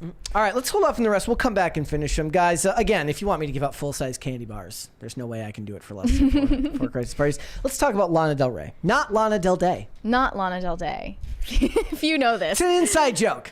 Okay, so last week we talked about Lana Del Rey's surprise wedding to Jeremy Dufresne. He is a swamp alligator tour guide in Louisiana, and now she is with her Cajun king. He is a good old boy living in the bayou, and she had this very casual wedding, nothing flashy. She wore a $400 thrifted wedding gown, and there were no professional photographers. There were paparazzi taking drone pictures, but that was it. It was a very intimate affair. And since then, it has caused a lot of discourse about what it all means for the culture. If the word discourse is used, I'm already disinterested. So. And what does this say? What does this forecast for dating for the rest of society who are not celebrities? Particularly this one tweet went viral saying Bella Hadid moved to Fort Worth for her cowboy BF and Lana Del Rey married an alligator tour guide. Huge cultural shift happening. Dating rappers and metro actors isn't cool anymore. We are returning down to earth again. Not to invoke a name that will maybe raise some ire, but Andrew Tate had a tweet recently where he mentioned that he was being incisive here, but he said, women tend to have a hard time understanding that the exception doesn't disprove the rule. Just because I went to Iraq by myself as a woman and didn't die doesn't mean all women should go to Iraq and travel. Right. The exception here does not disprove the rule. There are still plenty of women dating, metro men in Hollywood. It's all I'm saying. Yes, in Hollywood. But what does this say for the dating trends of ordinary women? And does it even matter, given that what we actually should be talking about is whether it affects normal people. Especially with this impending collapse that everyone keeps talking about. You're going to need a strong man with, he's got some calluses on his fingers. The and joke is, he knows how to operate an airboat and fight alligators. The meme for the last 3 or 4 years since Biden took office was like, women, you need to start seriously wondering whether your man has warlord potential. Exactly. That's the question. So that's what Lana must have been thinking when she selected Jeremy Dufresne to be her starter husband. Is that what it was? Let's take a look at this video of him, just to give you a sense for who this guy is and what interests him. He has a full-on Cajun accent, by the way. Hard to hear him, but there she comes. He's got a sense of humor. Did she make the video? No. Okay. So that's your He's a little local hero right celeb. there. So, you know, because actually your little baby gators are starting to hatch out the eggs right now, you know. So we might be able to run across some little new hatchlings, you know. But usually the mating season for your gators is like springtime, so April into May. Now usually mid-June is when your females actually will build their nest. And that's all they do is scrape all the mud, sticks, and vegetation together, make a big old giant mound. Then whenever it drop the eggs, they open the top, they can drop anywhere from 10 to 80 eggs in the nest. Now you have 2 months incubation time with the eggs in the nest, so mid-June to mid-August. He feisty though. How many? 5%. He's pretty likable, right? Yeah, so this is what he does for a living. Is this like the New Orleans version of You May Fascinate Her with a Wheel of Cheese? Exactly. You may fascinate her with a baby alligator. She went on one of his airboat tours back in 2019, and that's where they forged a connection. And she must have been just so charmed by his expertise on alligators. I guess. He is a camo-wearing, Cajun, Southern good old boy who is unvaccinated. He's voting for Trump. The list goes on, and a lot of people are pissed off about it. I don't know if I agree with this take from Evie, but they published an opinion piece on it, claiming that Lana Del Rey's marriage shattered hypergamy and the wall, and it's a white pill for all of us. Tear down that wall, Mr. Gorbachev. Lana got married at 39 years old in a $400 dress to an alligator tour guide named Jeremy Dufresne. Here's why that's a white pill for all modern day romantics. Well, what they mean is here's the white pill for all modern day romantics who happen to be wealthy singers. Well, they said Lana has always romanticized a gritty vintage version of America in her songs. And now she has married a man who fits seamlessly into that narrative, just a little swampier. What I'm telling you is we're seeing a total disruption of the hypergamy narrative that dominates certain male-centric corners of the internet. They mean the red pill ideology. And it's a white pill moment for women everywhere who have been told their desirability is gone the moment they turn 30. Okay. That's a big claim. That's a very, very big claim.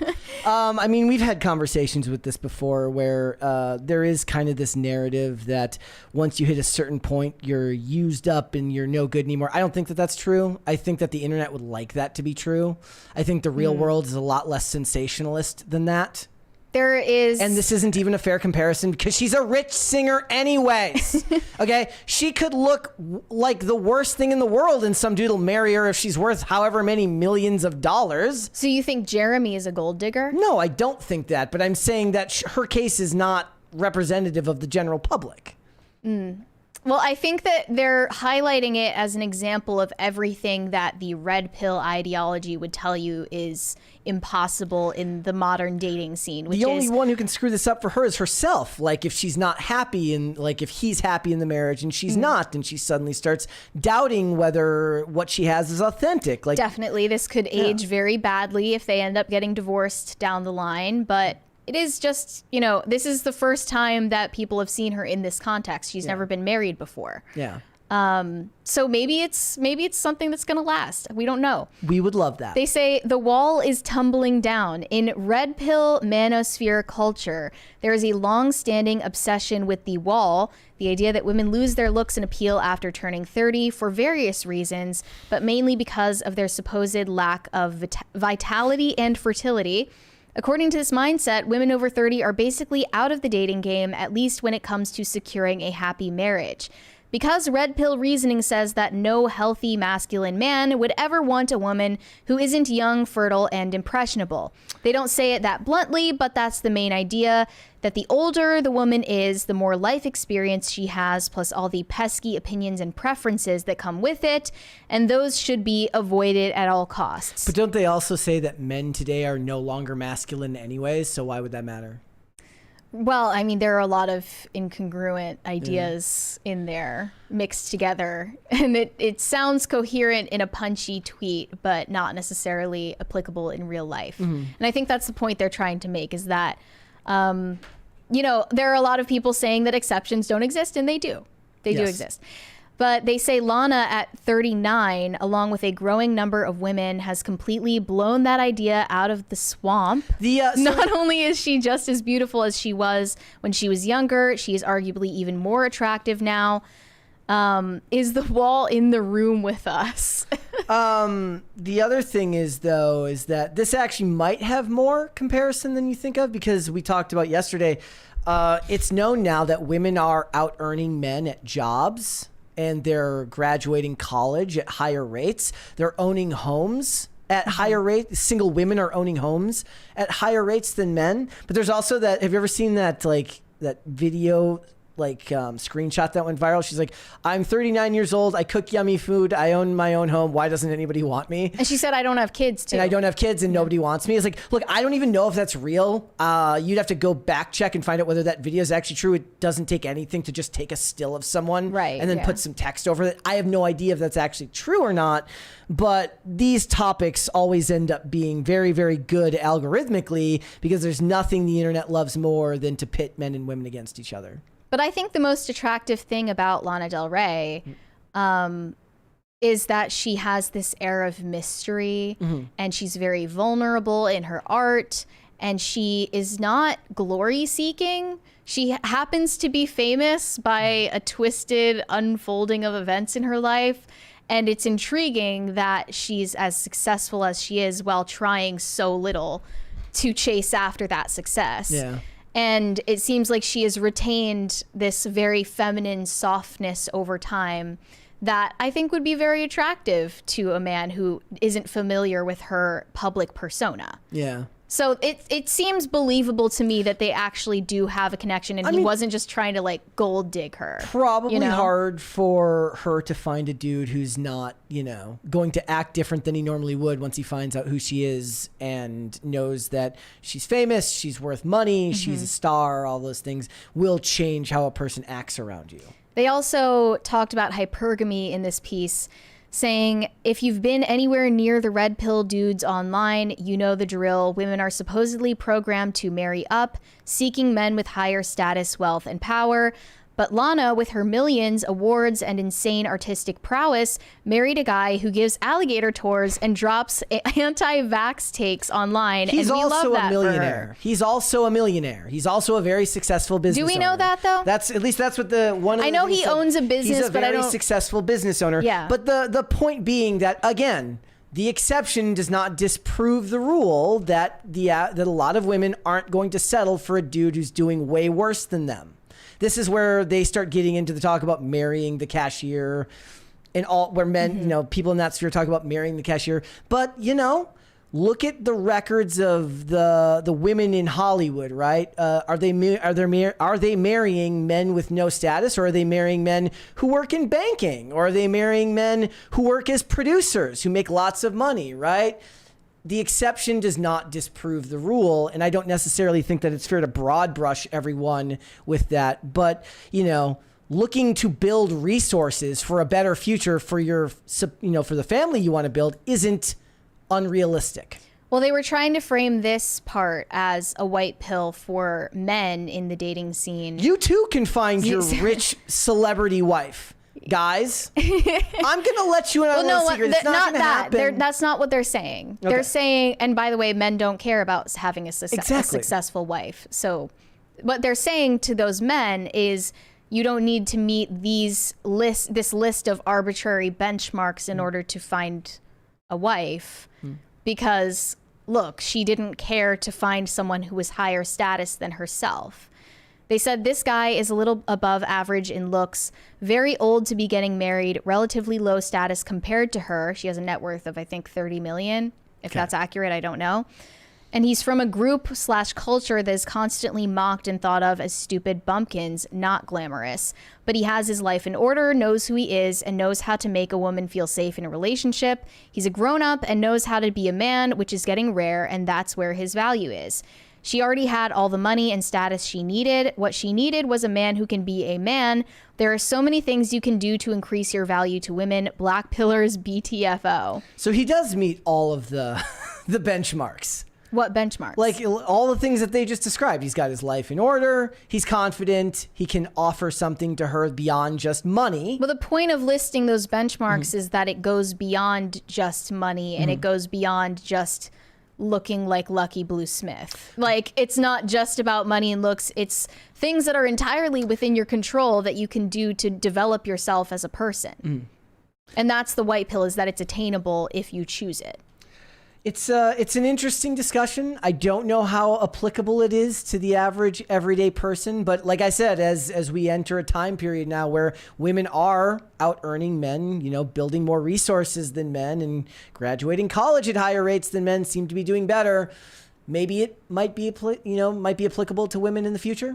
I don't know. Well, there's a lot of language about, you know, you should lower your standards and you should settle, but the constructive idea behind that actually is that you should improve yourself so that you are, you know, deserving of someone that you want to date.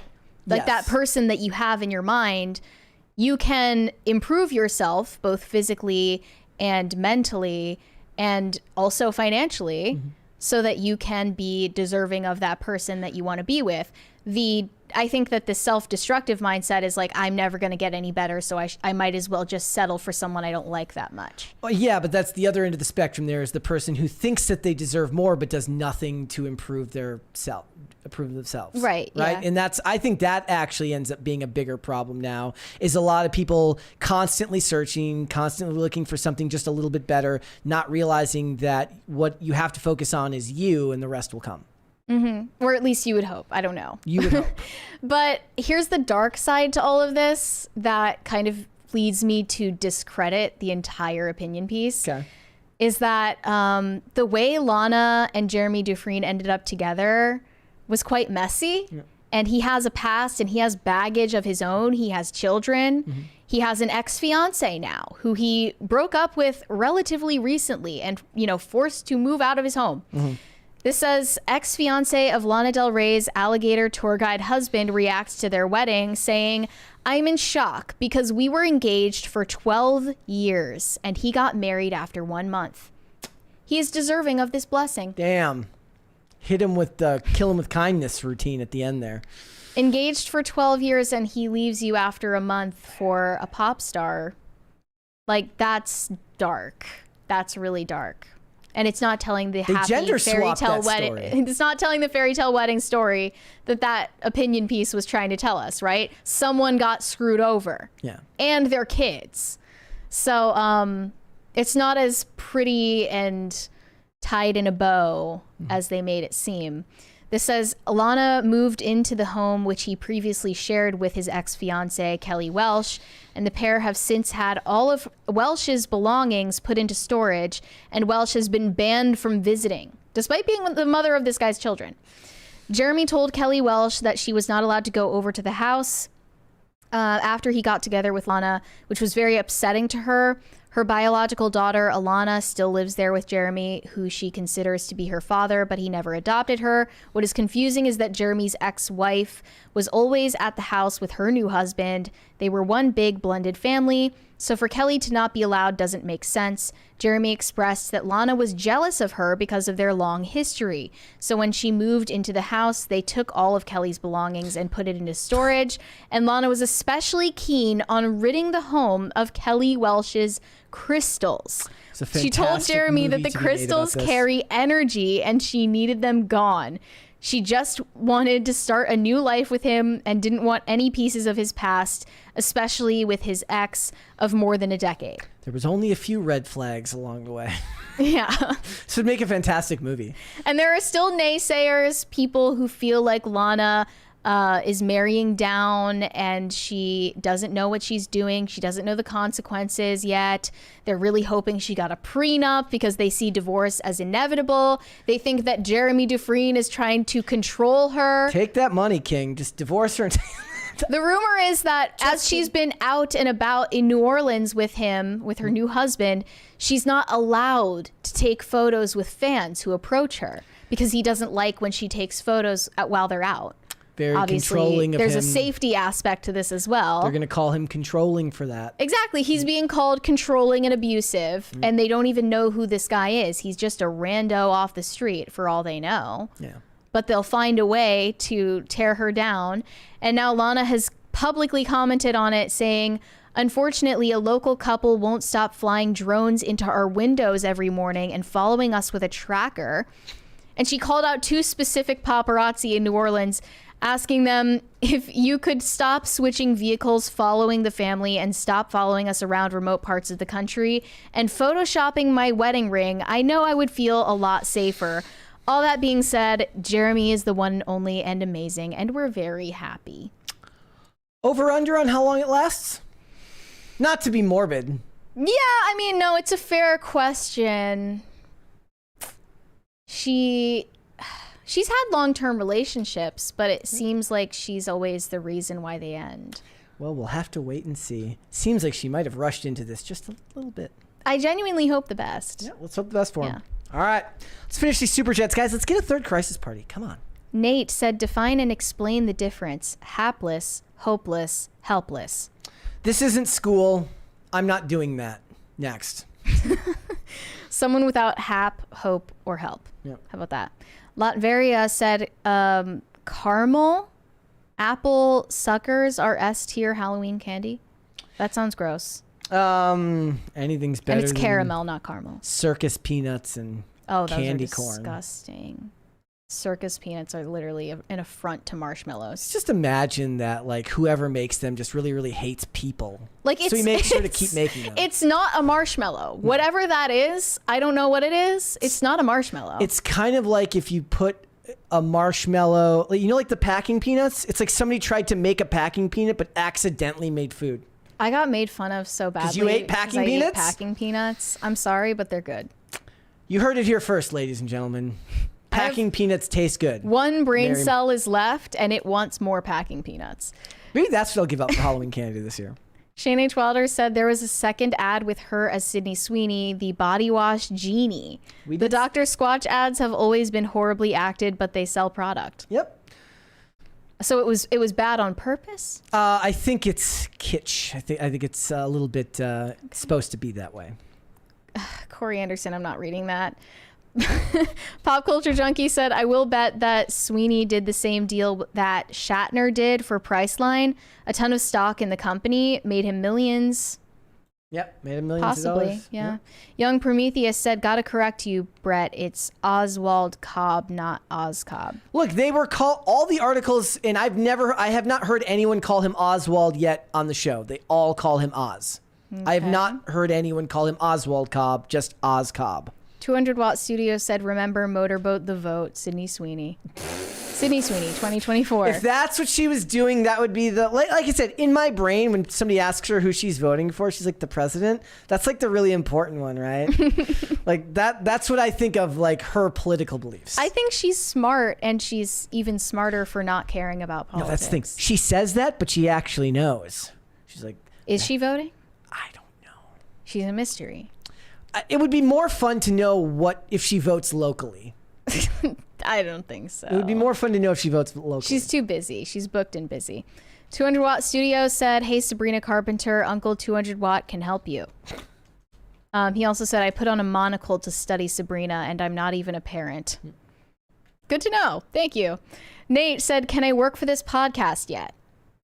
Well, we don't really have like an opening for you. Maybe you can help pick up the money off the ground. Yeah, it's literally after like, the show. it's me here.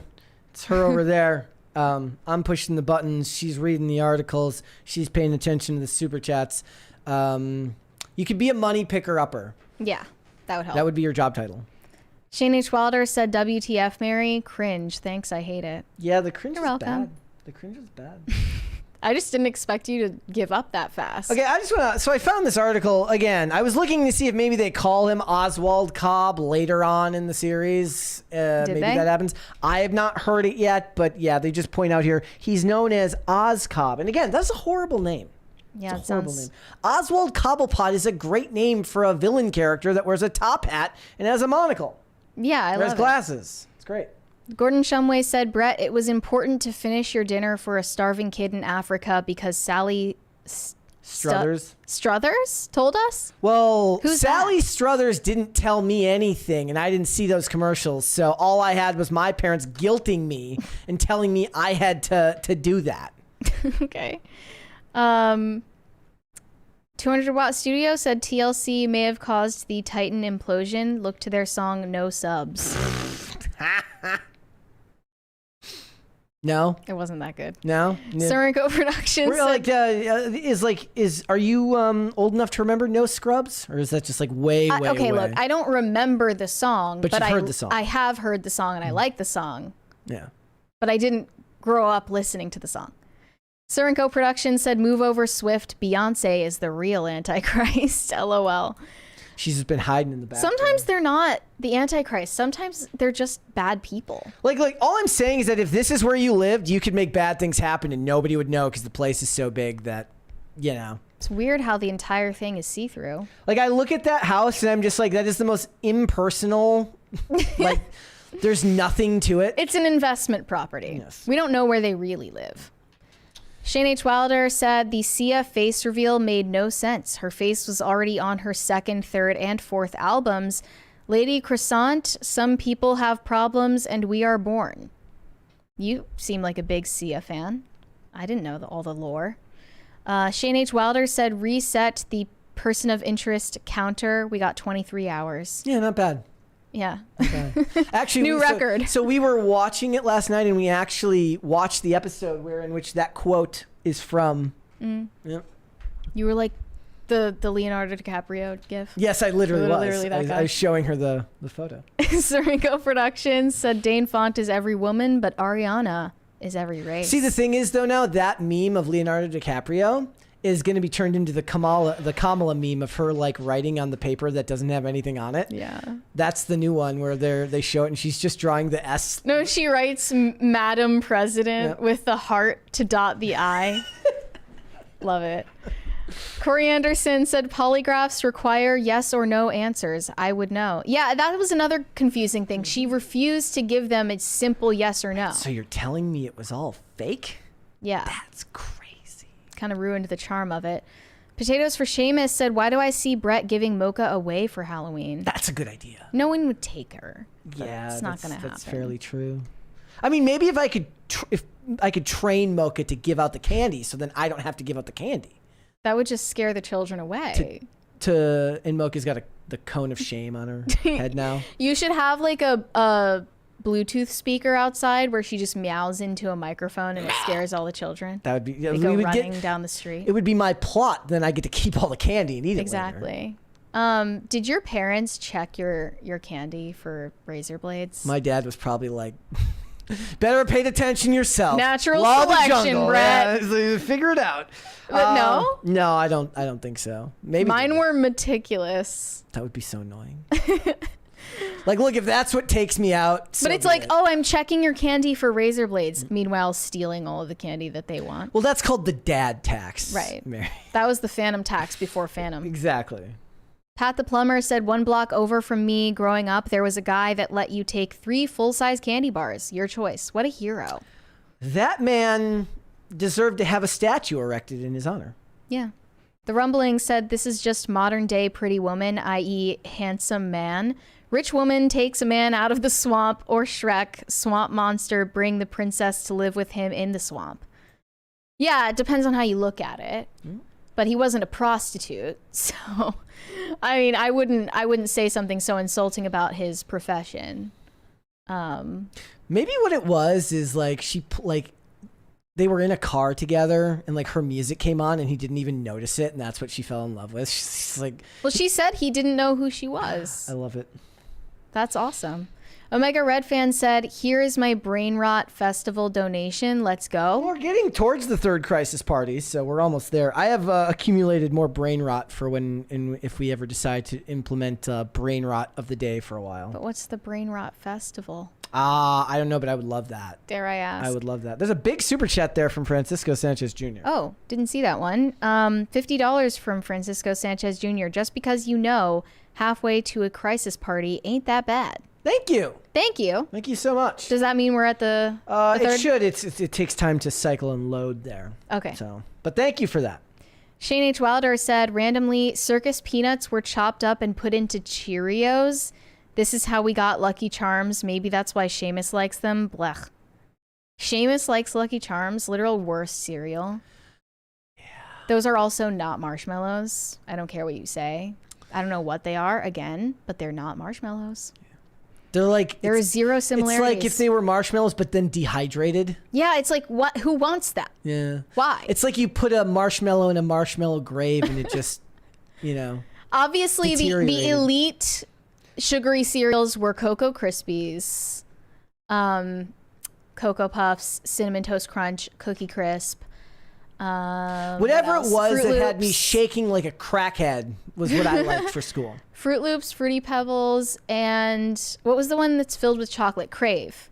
I never had Does that Crave. still exist? It does. Yeah, that was a good one. Corey Anderson said Sydney Sweeney makes it rise. Mary, it's biology. She will sell many a products, I have no doubt in my mind. I said she's like the first woman who's ever convinced men to start bathing. Those ladies have been revolutionary. Those women have been making those ads for a while. They're just relegated to Instagram mostly, and it's women who also have a spicy link on their page as well. But she's selling it to a man who currently uses the 7-in-1 or just one bar of soap for his entire body. Yeah. And he's gonna have separate products, just like a body wash and his girlfriend's gonna get really upset because she's gonna know why where did you he buy get- that? Oh, now all of a sudden you care think about I don't know? Now all of a sudden you care about your hygiene habits? So you can impress Sydney Sweeney? She doesn't X even to know doubt. you. Press X to doubt, buddy. Okay, are we all caught up? We are. I want to end the poll because I was curious whether people were going to go and see Joker. It looks like they're not, ladies and gentlemen. Unfortunately, over 1,000 of you voted.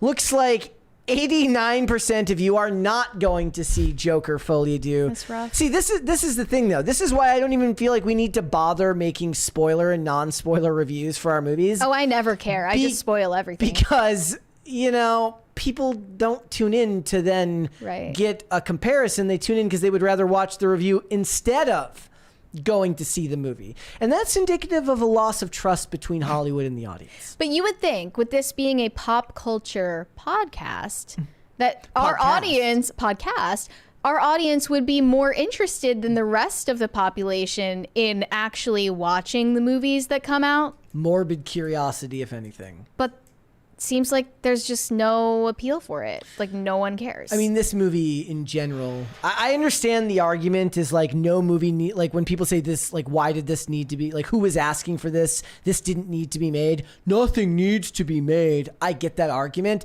But this one, seriously, of all the things that didn't need a sequel, this one didn't need a sequel the most.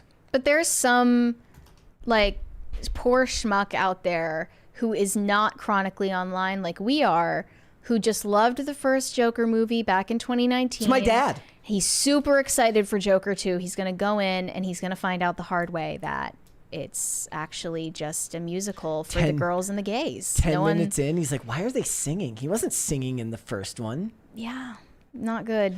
Got some other super chats there. Shane H. Wilder said Cinnamon Toast Crunch and Reese's cereal goated.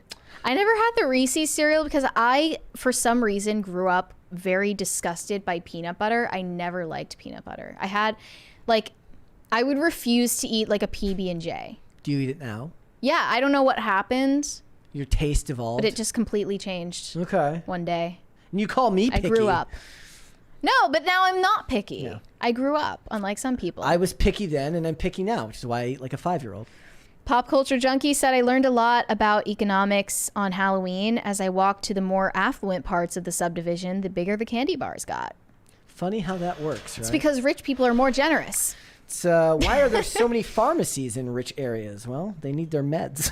Shane H. Wilder said, should I just make the Marry It Stink short for Joker 2 now? Eating the dogs, they're eating the cats. I don't know what that's referring to. That you don't like it? Dogs, they're eating I guess. the cats. What if you do like it, though? I'm willing to like it. I'm open. Well, that's the problem, right? Like, a lot of, like, I made the tweet last night that said Arthur Fleck would be great, would have been huge on TikTok, and somebody responded, don't tell me you like that movie. And I'm like, I haven't seen it yet, but I'm not, like, looking to hate it. That's so annoying. Like, why are you shilling? It's like the shilling around the election right now is just as fervent as the shilling around a movie. Well, this is anti-shilling. He's saying, don't tell me you like it. But it's, yeah, you're right. It's anti-shilling. I was like, everyone's kind of out to either prove that they will like something or prove that they don't like something. I don't go into any movie hoping to hate it. There's movies that I definitely doubt before I go in that I'm going to like it. I wonder what your boy Zach is going to think of Joker 2. We'll have to wait That's and what see. I want to know. Beavis McLean said, fun fact, there was little known diss track as a response to No Scrubs. It was called No Pigeons by Sporty Thieves. It was a fun listen. It's really, really funny. If you haven't What are pigeons though? You'd have to. I wonder if we get copyrighted. We would listening definitely. to the song. Yeah. Well, what's a pigeon? I don't know the logic behind it. Okay. Yep. Francisco Sanchez Jr. said, Joker 2, what do you take me for? It's People's Joker all the way. The only sequel that we really deserved. Yep. I mean, maybe that's the problem. We're being cosmically punished to go see this movie because we made everybody watch that trailer so many times. Truly. All right. We have two more. 2 more? Okay. Saltonio Banderas said, why go to the movies when I can watch trash free? Well, yeah, especially like this show. On Bufu. On Fufu with ads. This show is also available on Mubi with ads. High Voltage 75 said, Mary, who's more cringe to you, DeSantis smiling, quote unquote, or Vance at the donut shop? That's tough. None of them human well. What do you think? They're politicians. Which one's worse? Which clip is worse? They're politicians. They should all be equally despised. You don't have a No.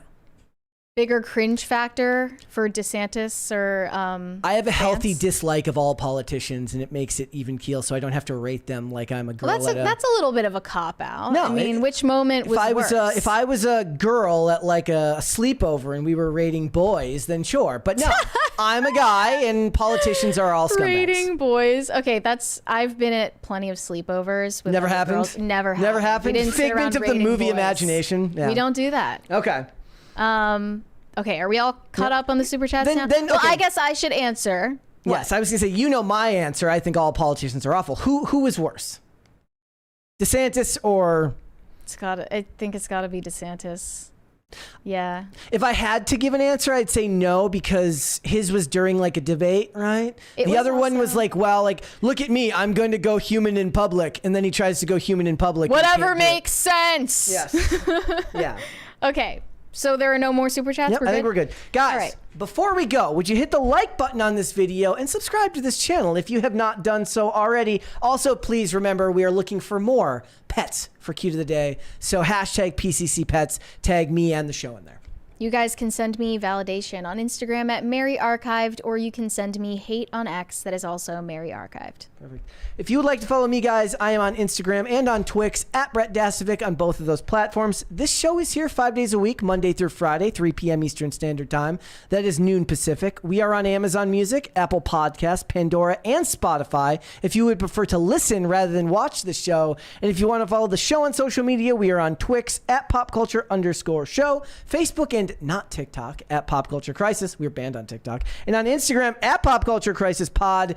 Guys, we will be having special guest Vera Dark in the studio tomorrow. We will be reviewing Joker, Folie à Deux, so stay tuned for that. We will be back. Oh, we got one more super chat there. Potatoes for Seamus said, Mary, will you be helping Mocha escape from Brett? Not my problem. No. With that being said, guys, we will be back with a special episode with Vera Dark tomorrow. We'll see you then. Bye. Bye, guys.